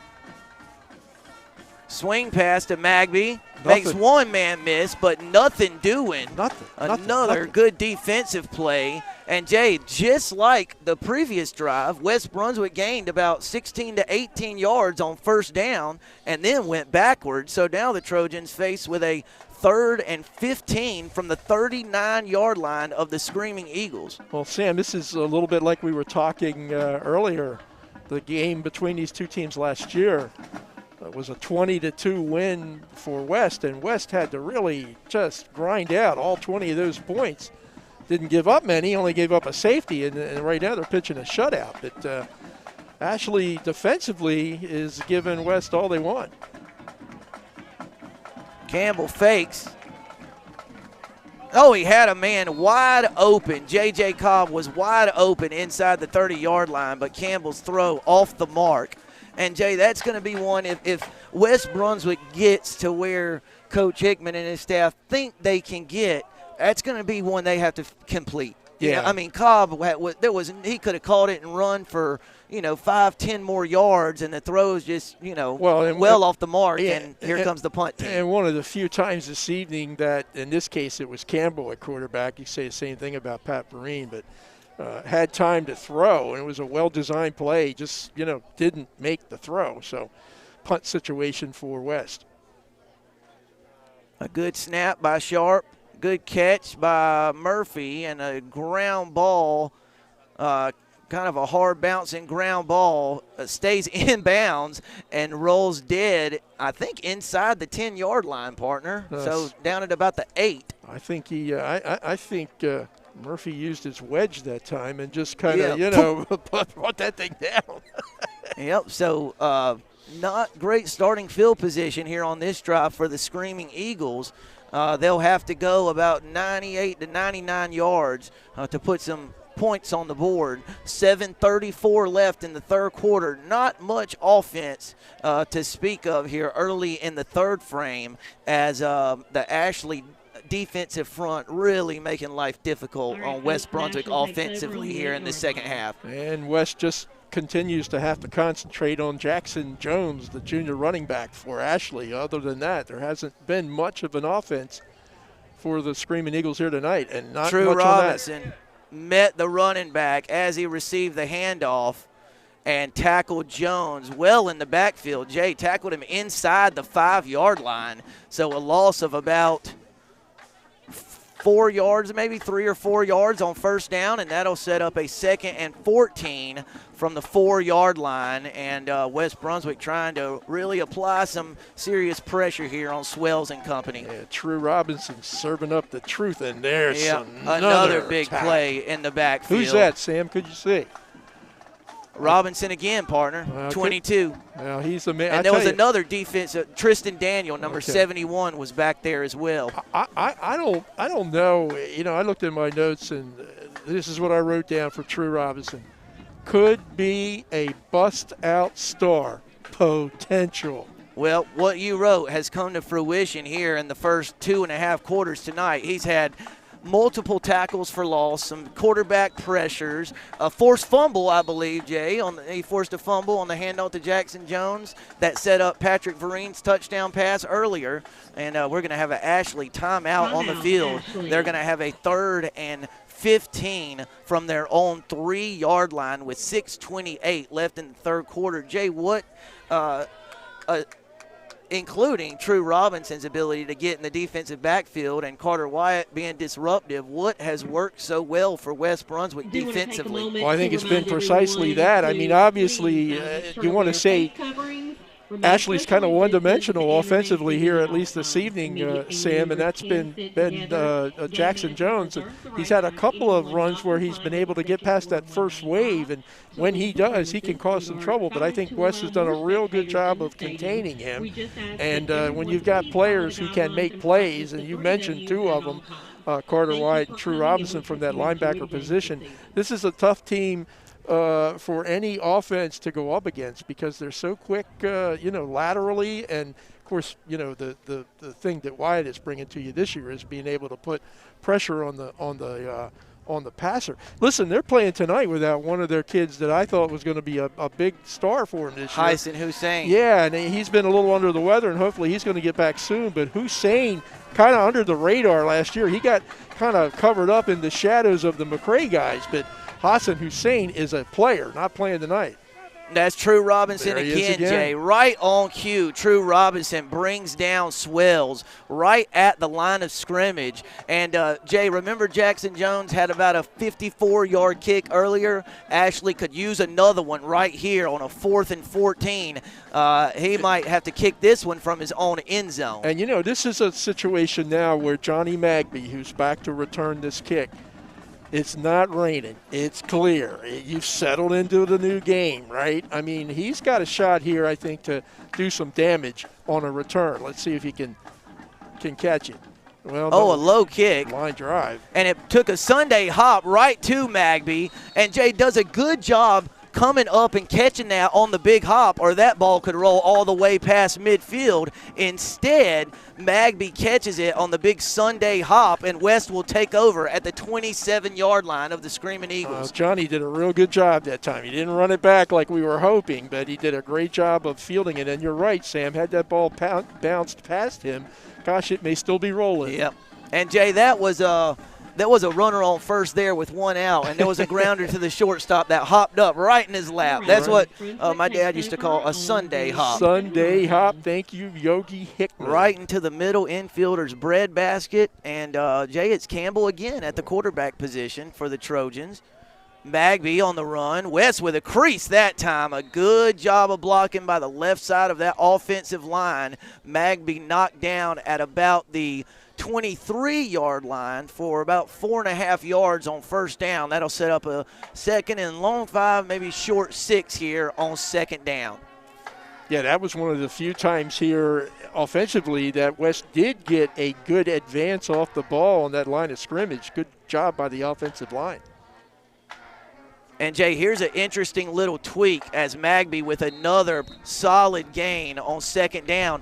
West Brunswick has taken the third receiver, a slot receiver, off the field and brought in an extra tight end. So they got an extra blocker on the interior on those last 2 plays as Magby carries it to about the 19. West Brunswick needs the maybe 17 for the line to gain. Jay, are you thinking 2 plays to get 2 yards here? Well, they can certainly do that. And, I see Abel Urasek in the game, number 6, being that extra blocker. I think Brett was counting hats and didn't like what he was seeing. Yep, and Urasek kind of got rolled up on there, but a good carry by Magby to about the 17 or 18-yard line. And, Jay, I think they got it marked 4th down at about the 18. So West Brunswick needs a yard to keep this drive alive with 4:15 left in the third quarter. West Brunswick trying to really seize control of this game here late in the third quarter. They move Urasek and Michael Smith over to the left side of the line. Campbell going to shoot up under center, looking for some room. He's got some. Jay's still on his feet, I think, rumbling for some yardage. And, Jay, I think Ashley had him stopped early. I don't think he got where he wanted to be on the initial surge and the quarterback sneak, but kept those legs churning and was ultimately able to kind of bull his way down to the 14.5-yard line for a West Brunswick first down. Well, I think you summed it up really well there, Sam, particularly the part about keeping his feet moving, and going forward. So nice effort by Campbell that time to give West a hard-earned first down. Oh, quick. Oh, Magby's still on his feet. Ball is on the ground, partner. Ashley's got it. A fumble, stripped and fumble. The second fumble of the night by number 11, Johnny Magby. And there's our number 45, partner. Comes up with a critical defensive play, and West Brunswick 14 yards away from taking a 3-score lead. Cannot capitalize. Magby fumbles on first down, and the Screaming Eagles take over 1st and 10 at their own 16-yard line. Well, coming into the very first game of the season after being off for, 14 months, whatever the heck it is, I know that the coaching staff was concerned about, putting it on the ground and concerned about making mistakes and penalties and things like that. And the Trojans have certainly had their share of it here this evening. And They've got well, it looks like maybe they picked up another one there. We'll see. Offsides on the defense. Jay, that's the second time tonight Michael Smith has jumped offsides from his defensive end position to give the Screaming Eagles a free 5 yards. Barrett Swales, the quarterback for Ashley, kind of, slaps his hands for the count, and he's confused West on more than one occasion here this evening doing that. Jones with the carry, still on his feet. Great run there, kind of weaving his way through traffic. Tough kid. Let me tell you, he could play. He could strap it up, I think, for just about anybody in the league. Yes, he could. Yes, he could. And not that big. They show him about 160, 5'6", 150 is what was in the 150 roster, and he's only a junior. 3:05 left in the third quarter. West Brunswick 13, Ashley 0. Ashley with a first down on Jackson Jones' carry. They're going to give it to him again. He's skipping and hopping and still on his feet. Carter Wyatt finally gets in there to clean it up. Jones brought down at the 30.5-yard line. Gain of about 2.5, 3 yards will set up a second about 8 for the Screaming Eagles. You know what else you like about Jones, Sam, is he's running the ball a lot. He's touching the ball a lot, but he is hanging on to the football despite getting hit by a lot of white-shirted West Brunswick Trojans. Wyatt doing a lot of moving around, showing blitz, moving to the middle. He make you nervous if covering you're the the slot. He's making me nervous watching it. No, he's dancing around out there like a ballerina. He don't hit like no ballerina, though, I'll tell you that. 2:05 left. The Trojans are coming. Deep ball. They got a man. It's picked off. Johnny Mack. Oh, no, he dropped it. Incomplete pass. A great play by Pocknett. He might be hurt, too. Yeah, he is. He's down. He might have the wind knocked out of him. Yeah, he was in kind of a awkward, vulnerable position, trying to catch that ball, and he took a big lick. I think it was Pocknett. Yep, and he was there for the interception. Made a great break on the ball, got over there, had it in his mitts, and Pocknett just made a good hit, jarring the ball loose to keep the Ashley possession alive. Let's hope Johnny's okay, because he did make a solid play that time for West, but appears to be in a bit of discomfort right now.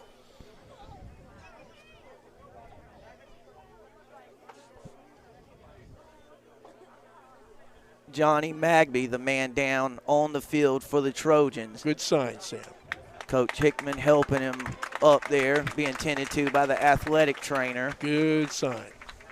Let's hope, Jay, not that it's a good thing, but let's hope it's just maybe the wind knocked out of him and nothing more serious than that. So an incomplete pass is the result of the play. Been a while since, Magby got a hit like that, right? Yep. It's been a while, right? So everybody's got to get used to it and work their way back into it. And Johnny Magby, one of the really, really good players. He can flat out run and cover and does a lot of wonderful things out on the football field for West Brunswick. And Jay, he grabbed his helmet, was ready to come back on the field, and I think he may have to miss one play. No, Johnny. Sit this one out. Yep. So Locke Murphy in the game at safety. It's a 3rd and 7 here for Ashley. 2 receivers to the top, 2 to the bottom of your screen. .201 left on the third quarter. Ashley trails by 13. Ran right into the tackle there. Was that 41? Is that Corbin Skipper?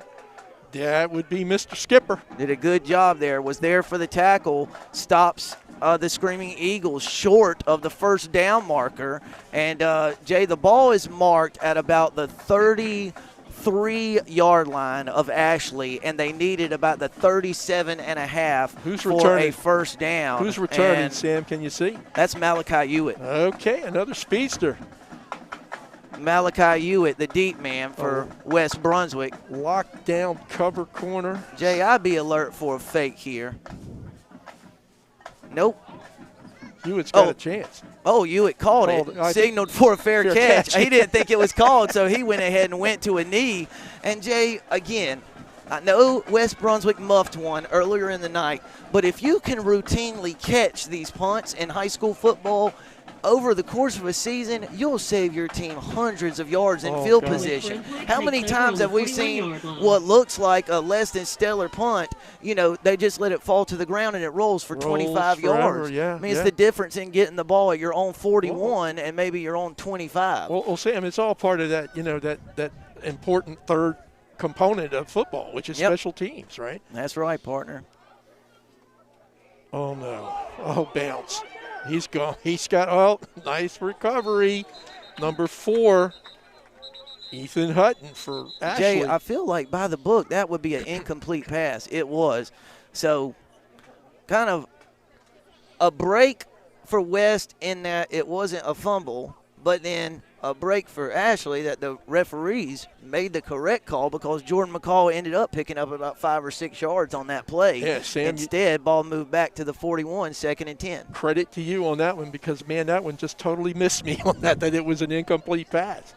Yeah, Jay, I don't know. It was about 5 years ago where they started these little pop passes in front of you, and by the book, it's a forward pass, and if it hits the ground, it's dead ball. You know where my head is? I thought that was a double dribble. So, we are doing some hitting inside there if you're Ashley, let me tell you. That's at 45 again, who, golly, Sam, I'm going to have to find out who 45 is for Ashley sometime this season because that kid's had one whale of a game. West Brunswick might want to identify and figure out who he is, too, so they could get a hat on him. Much more important. Boy, excellent point, Sam Hickman. 35 seconds left in the third quarter. Nothing really going for either team offensively here in the third frame. West Brunswick, though, does have a 13-point lead. A deep ball. He's got a man! Oh, man, Jay, I think it might have hit Jordan McCall right in the belly button. Well, it was kind of late, but pretty good coverage by, I believe that was 33. That's Christian Gilmore. But, yeah, a ball that McCall is probably going to catch more than he's going to miss, and that was one of those where he missed it. And nice pass that time by Campbell. He was under some pressure, but laid it up there nicely. West just not able to convert. So punting situation for the Trojans with 21 seconds to go here in the third quarter, and they're still hanging on to their 13-0 lead. Man, a beautiful throw by Monzel Campbell. Talk about spiral, perfect location. Good spin on that one. That was 6. Locke Murphy again handling the punting duties for West. And that's a high, spiraling, good kick by Murphy. Takes kind of an Ashley bounce sideways and will be down at about the 21 or 22-yard line. But a good job by Murphy getting that one away. It was about a 38-yard kick, no return. Jay, I think for a short time, Jackson Jones thought about chasing that one down like an outfielder and maybe trying to return it, but it was angling toward the West Brunswick sideline, decided to just let it bounce, and Ashley will have a 1st and 10 at its own 22. 11 seconds left in the third quarter, West Brunswick leading by 13. Yeah, Jones made the right decision that time. Although he's made a lot of great decisions here this evening. You can add that one to it. Yeah, that one would have been tough to catch, partner. Swales is trying to work. I don't know how the West defenders aren't jumping off sides. Because every time he does it, I go to anticipate him receiving the snap and either handing it off or throwing it somewhere. The Trojans are settling down a little bit. No, he's going to throw this one. Throws that one as far as he can, and pretty good coverage over there on the far side by Malachi Hewitt, who, Jay, during the pandemic, signed a letter of intent to play football at Lewisburg College. Which is a junior college, a junior college, but that's a real good football program there. Yep, and they are getting a good one. Yeah, he's a lockdown cover corner, as they say, and I think there's only been one pass completion here this evening for Ashley, and I'll bet you it wasn't involved in. Yeah, well, they have completed those little swing passes we to don't Jackson count Jones. Them. We don't count them. If they don't travel 10 air yards, my God, if trusted color commentator won't count it. Sam, if they would have had them when I played, I would have been in the Hall of Fame. Aren't you anyway? Because I could throw it 2 yards in front of me, but that's about it. Oh, Oh, nice. good defensive Who is play that? there. Is that Stevenson? Stevenson. Demetric Stevenson? Who is he? Demetric. Son. Nice hit. Made a good play there on the final play of the third quarter. So Ashley completes the pass. Maybe got a yard out to about the 23 or 24, but the Screaming Eagles will have a 3rd and 9 situation on the first play of the fourth quarter. Jay, we're going to take a short break, and our viewers can go get a snack, drink, and join us right back here for the start of the fourth quarter as West Brunswick leads the Screaming Eagles 13-0 on ATMC TV.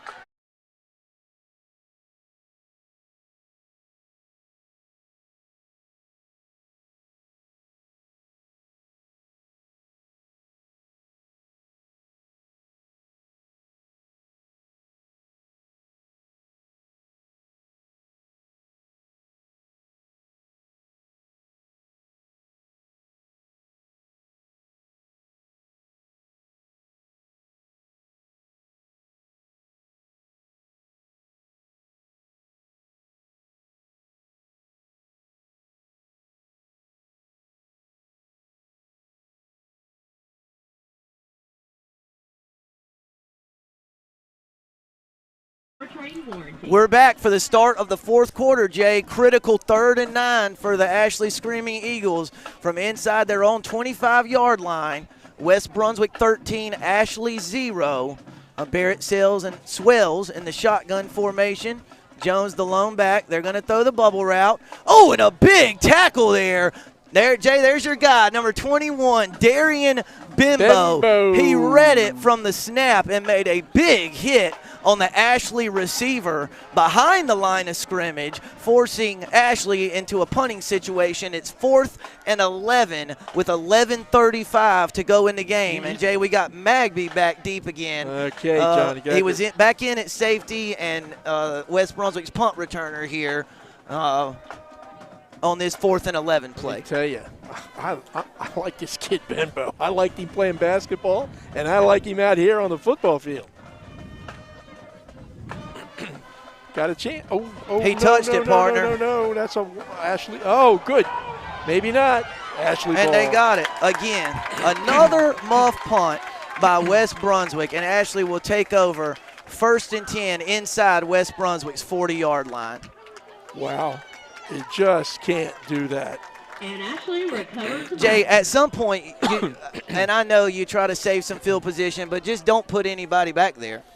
It's an option I think at this point tonight you'd have to consider. Didn't West do that? Was it last year or the year before last? Yeah, it was last year. Was it last year where they just muffed one against New Hanover early, and that was it. Brett pulled the plug and said, no more. You know, we'll just take the ball, not worry about the position. So tough break for West. Good opportunity here for Ashley. If they can score quick, they can get right back into this game. Swells throws it deep over the head of his intended receiver. Malachi Hewitt was on the coverage. It'll bring up a 2nd and 10 from the West Brunswick 37-yard line. Yeah, if you're Swales, you probably want to pick on somebody else out there other than Hewitt. And I don't know that at this point I would give up on Jones, although West has done a pretty good job here, particularly in the third quarter, holding Jackson Jones in check. Boy, Darian Bimbo even getting into the ball boy action over here. He got to play more. Helping the referees out. He's down here in the cornerback, closest to us. He's got to play some more. He's doing a lot of things. 2nd and 10 from the 37-yard line. Swells fires it. It's complete, but boy. West Brunswick there. Who's that? Carter Wyatt, number 44 there, to make the tackle right after the catch. I believe Ashley lost yardage on that completion back to we'll give them the 38 and say Sam. It's 3rd and 11 here. Sam, what's it? Speed kills, right? And Carter Wyatt this year has got some speed, let me tell you. So those colleges that were saying, yeah, we like him, but wish he'd be a little quicker. Holy moly, he's a little bit quicker. He's a lot quicker. Jay, I just could not be any more impressed by him than I am tonight. 3rd and 11 from the 38-yard line. Swells drops back, fires across the middle. It's caught! Ashley with a huge catch on 3rd and 11. A first down as Swells was under duress there. And the biggest offensive play of the night by the Screaming Eagles, and they have a 1st and 10 at the 23-yard line. Well, I'll tell you what, that Swales really made that play that time because, as you accurately described, Sam, he was under some pressure, but was able to get the ball to Fisher Waggett right in the middle of the field, and Waggett brings it in. So, Screaming Eagles, 1st and 10. Swales fires. Oh, Dimitri Stevenson had an interception in his hands at about the 5-yard line, but couldn't quite corral it as Swales tried to rifle one in there.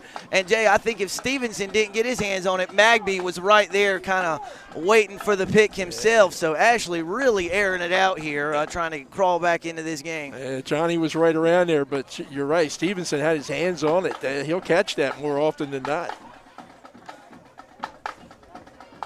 Swales looking to decide for this play. Thrown the ball real well here the last 3 plays.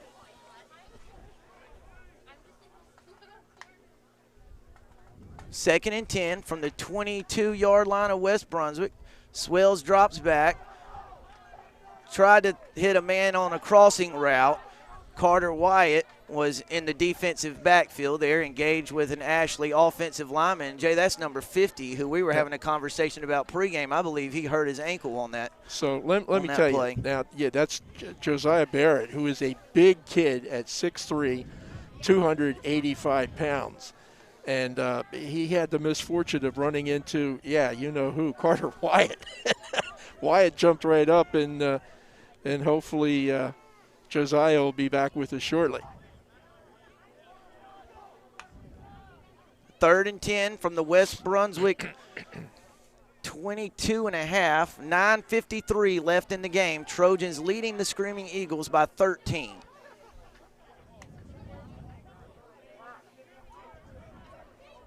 Pass is caught inside the 20-yard line.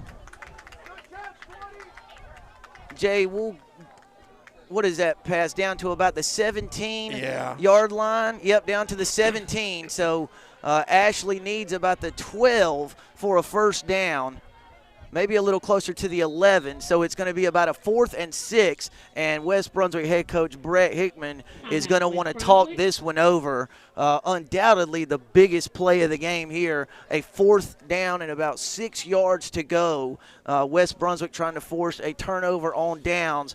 Jay, a score here by the Screaming Eagles, and it's a 1-possession game and plenty of time left on the clock. Well, a score here by the Eagles, as you said, Sam, 1-possession game, and then that missed extra point comes right back into play that you were talking about early on tonight. But nice little drive here by Ashley, and they've done it principally through the air.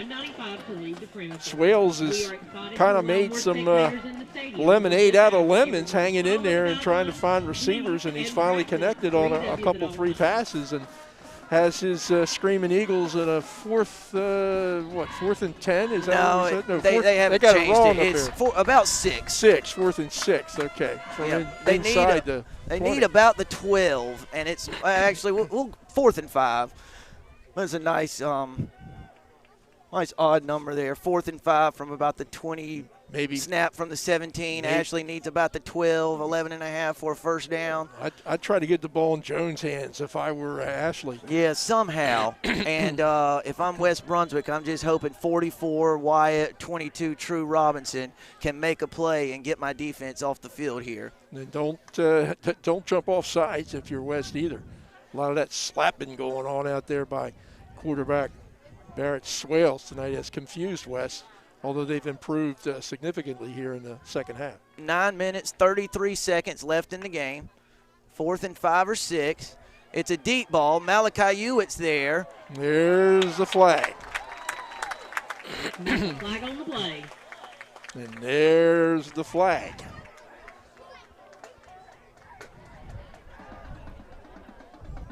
My guess. Jay, I can hear Coach Hickman yelling from across the field over there. Who's he? Is he yelling the at official? Okay. Assuming it's going to be a defensive pass interference flag, and boy, Coach Hickman did not like it. Boy, oh boy. And wow, what a break for Ashley. Where are they going to put this ball, Sam? half the distance to the goal, so about the 9 or 8 yard line. Well, it's going to be first and goal for Ashley with plenty of time left in this game, 9:28 to go. So the Eagles are going to get back into it. They're going to do it right here.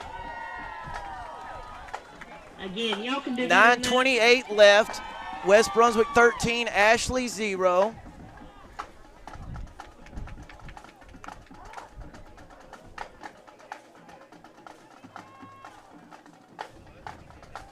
First and goal, ball's marked at about the 9-yard line.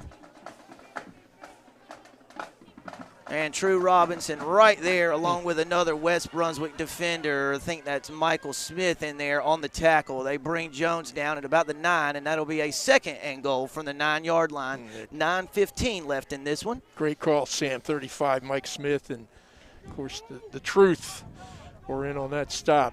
3 downs to go for West.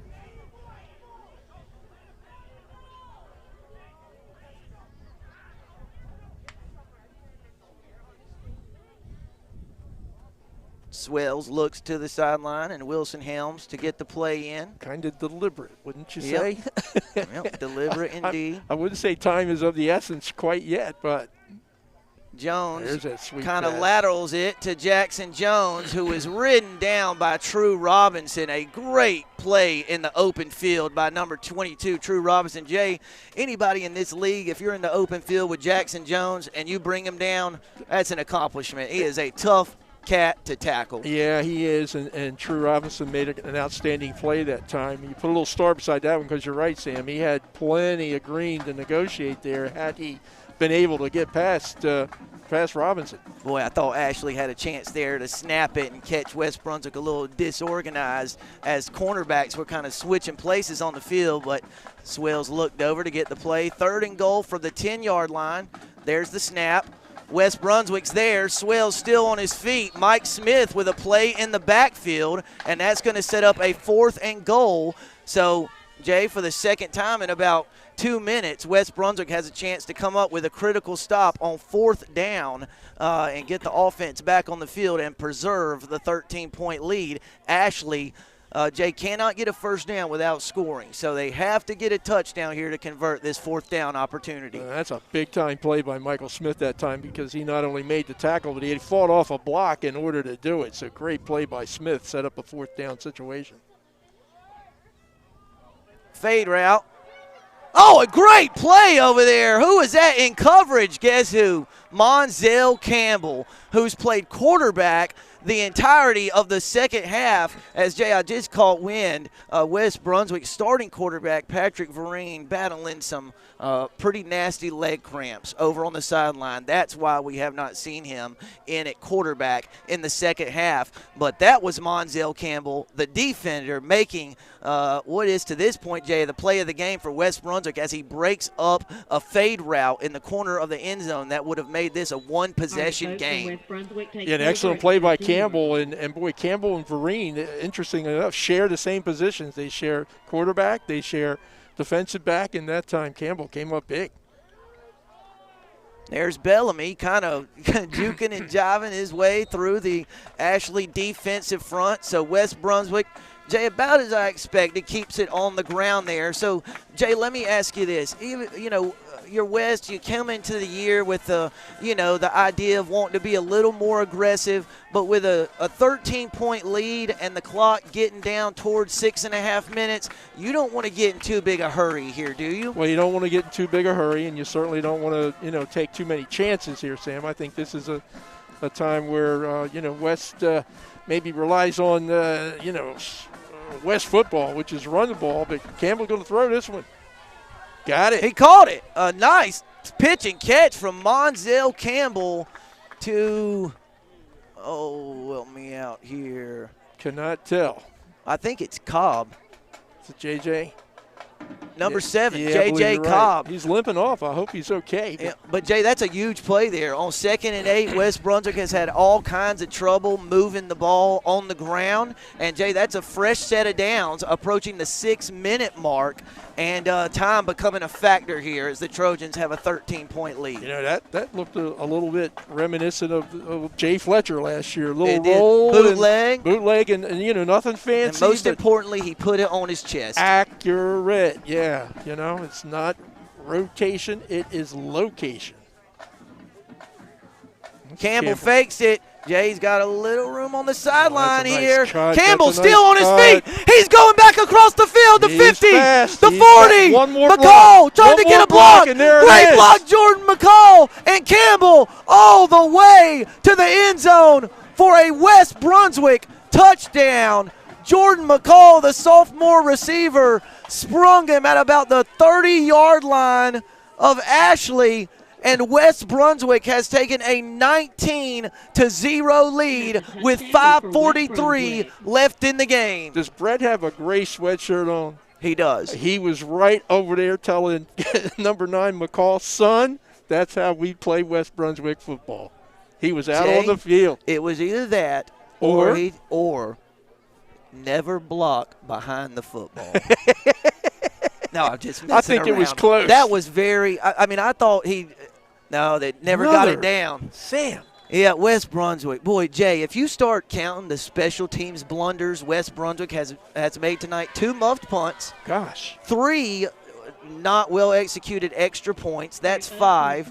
Well, that's at least 5 right there. But nevertheless, Murphy's extra point block, that one never really got down to the tee, so I hate to put that one on Murphy. But West Brunswick has a 19-0 lead, 5:43 left in the game. And, Jay, 2 possessions, you know, it's getting late. That's doable. 3 is going to make it really tough. It will make it tough. Sam, how many yards was that run? What would you give him credit for? 66. So I had the snap from the 34. So he's got a 66-yard touchdown run, a 60-yard touchdown run.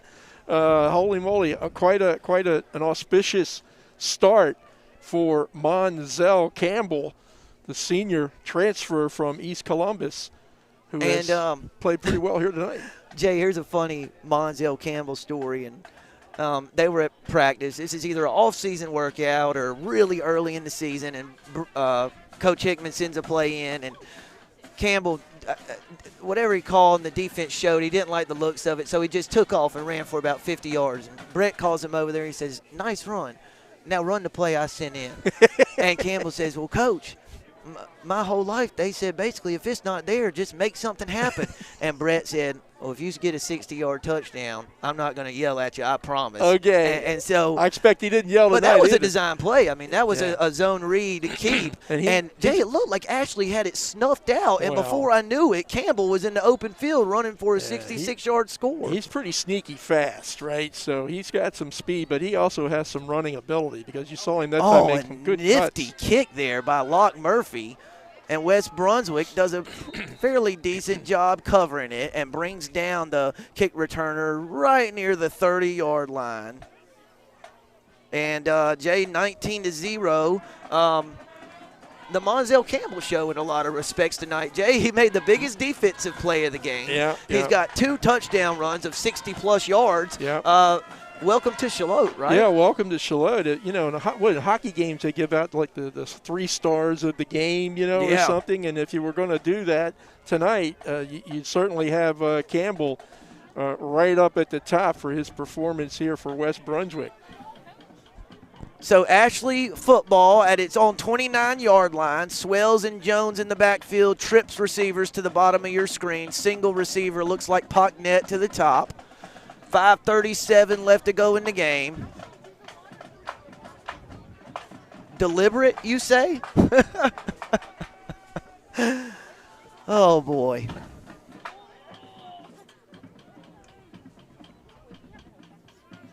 Deep ball, partner. Just about 5 yards too deep for the intended receiver. Number 11, Johnny Magby, was in coverage. And it's an incomplete pass. Will bring up a 2nd and 10.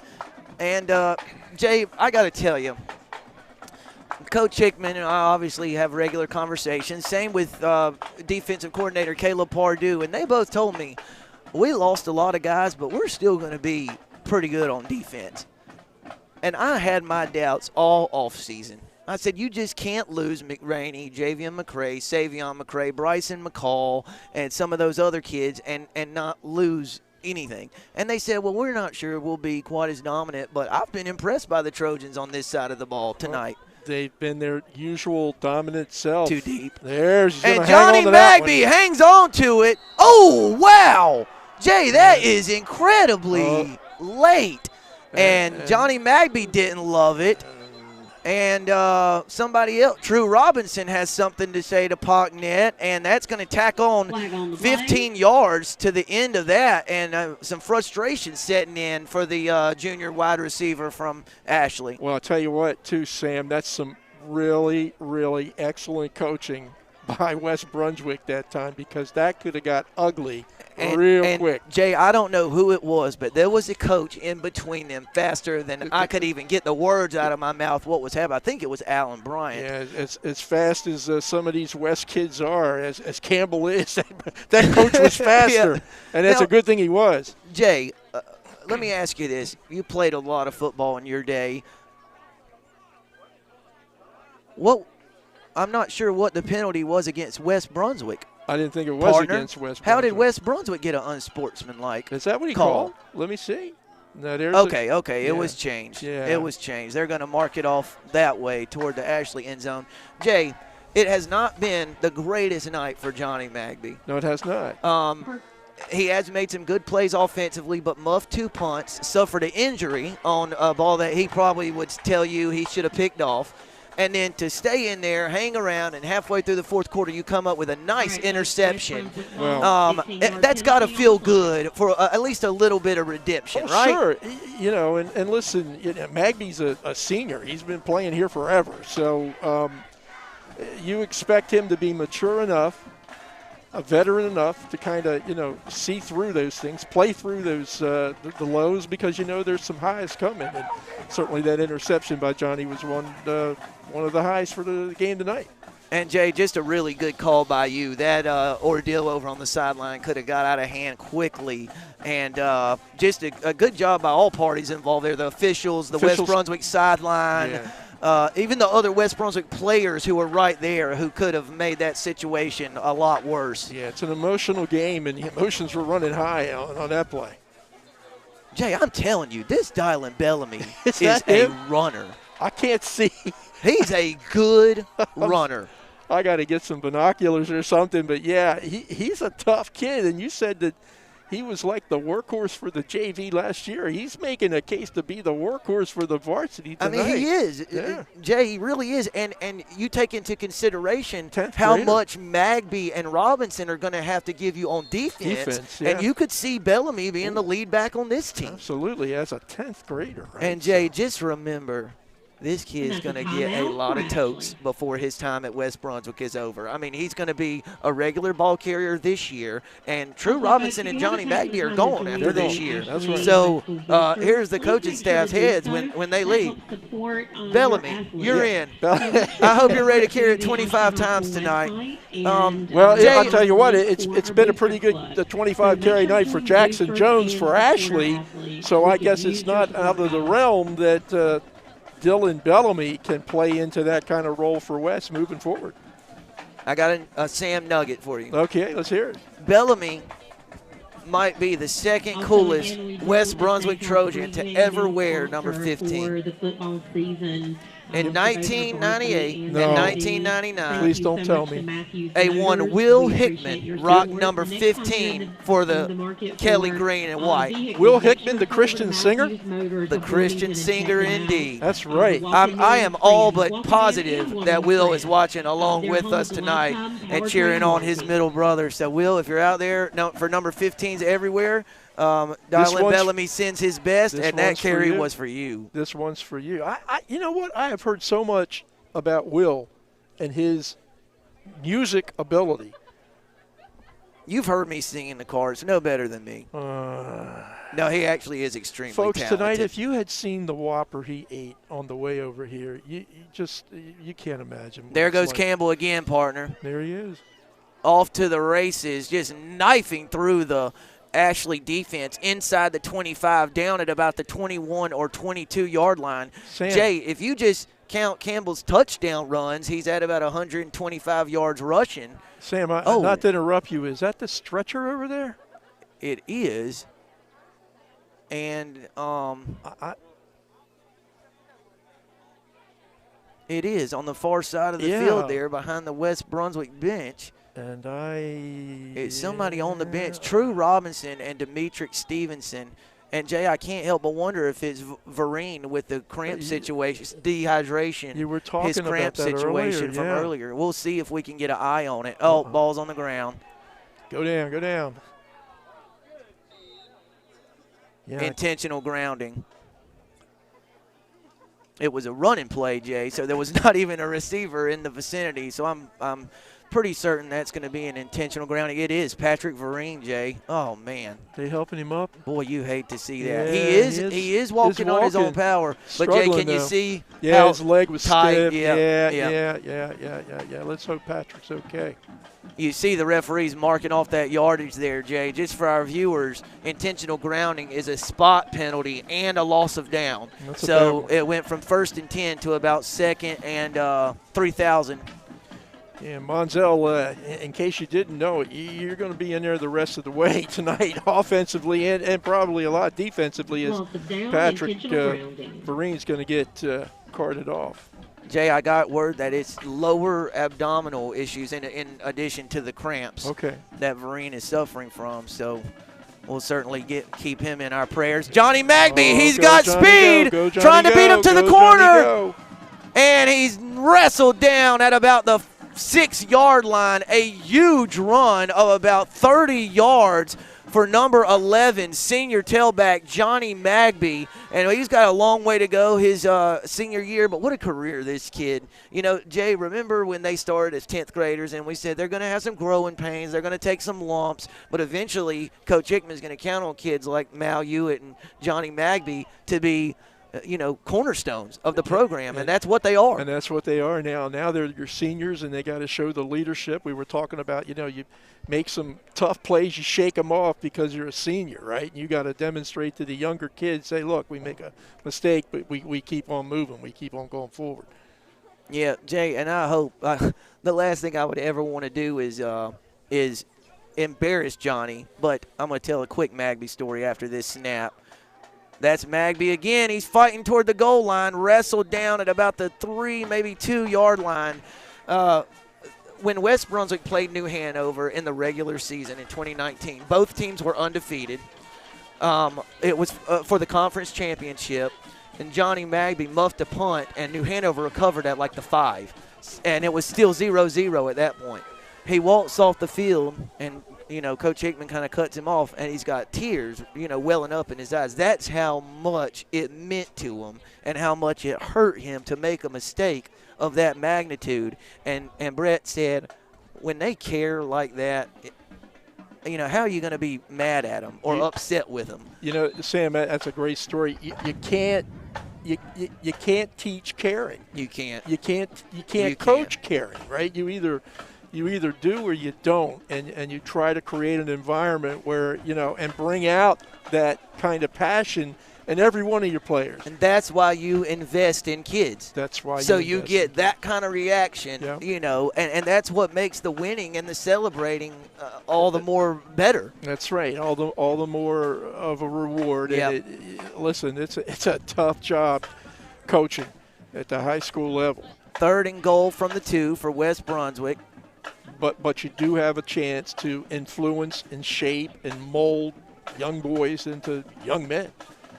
Magby trying to bounce this one around the edge. I think he does. He crosses the goal line for a West Brunswick touchdown. And, Jay, after the night he's had, I'm just glad he got one late in the game. That was number 11, Johnny Magby. And West Brunswick has really put their foot on the gas here late in this one. Lead the Screaming Eagles 25-0. A minute 35 left in the game. A 2-yard touchdown run officially by senior tailback number 11, Johnny Magby. Yeah, nice effort for Johnny and West that time. And let's see what happens on the Jay, point keep an after. eye on the.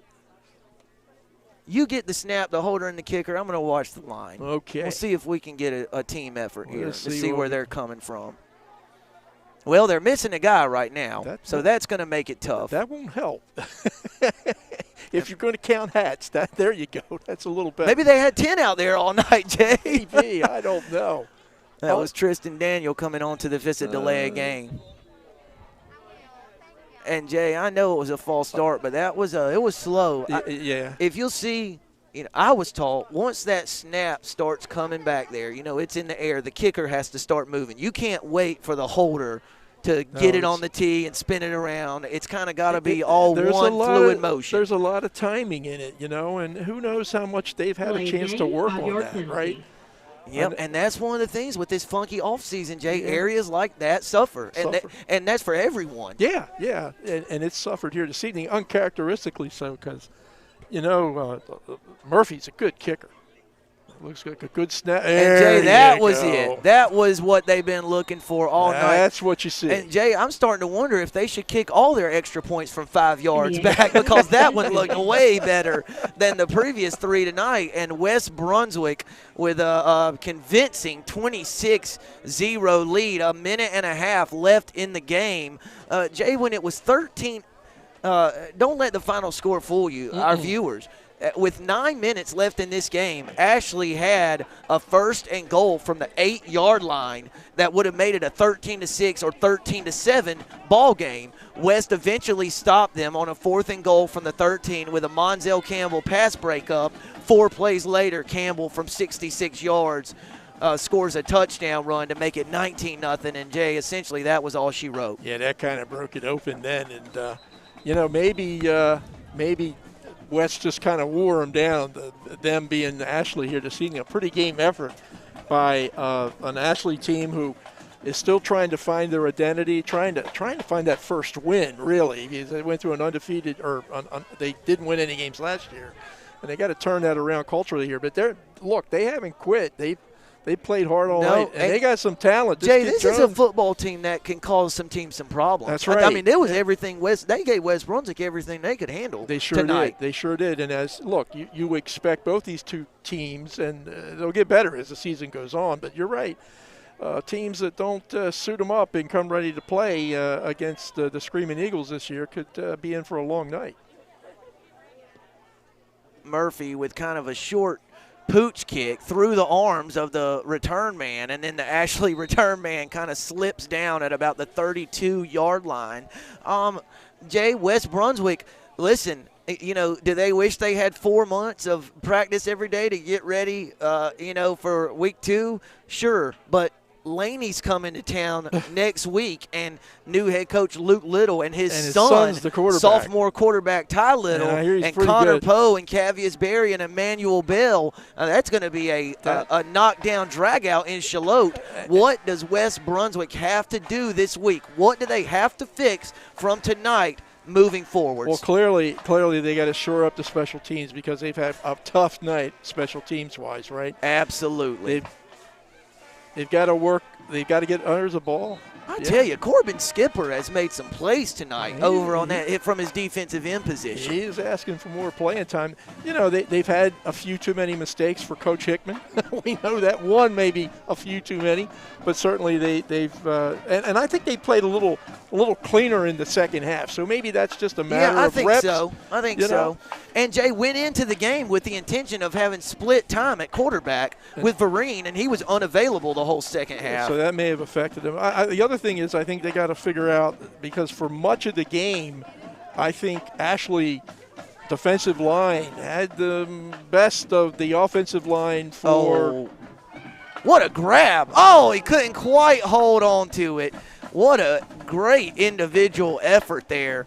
That was number 23, Amarion Brown, who almost made a circus catch. Jay, usually late and back over the middle of the field is a bad recipe for quarterbacks, but Swells made a great throw there, and Brown nearly came down with it. Yeah, he did. That's a lot of yardage to negotiate when you're throwing back over the middle like that. But all your momentum's going this way and throwing back that way. Back to your question, I think that might be this young offensive line, has got to get stronger, got to get more cohesive and better, and there's I expect Jones. They will. Jones with a big run all the way across midfield down at about the 43-yard line. Sam, I bet you he's over 100 yards tonight. You think so? Oh, darn close to it. He's awfully close. 70, if he's not, he's awfully close. And, Jay, we're all the way down to 25 seconds left in this one. The Chain Gang having a tough time here getting these chains set. They've done a great job tonight, They still rusted out. Still rusted from the first quarter. Swells drops back, post route, tries to get it to Pocknet, and it skipped across the turf and bounces away. Incomplete. Jay, largely maybe some part-time starters and reserves on the field for West Brunswick defensively with 11 seconds left, but a lot of guys like Trip Hardy and Demetric Stevenson and Locke Murphy have played all night. They've done pretty well too. So pitching a shutout. There he goes. Maybe again. they're going to get him over 100. That might these be last few carries. Jay, on those last 2 carries, he had about 20 and 10, so there's 30. That's right. And Jay, that's going to do it.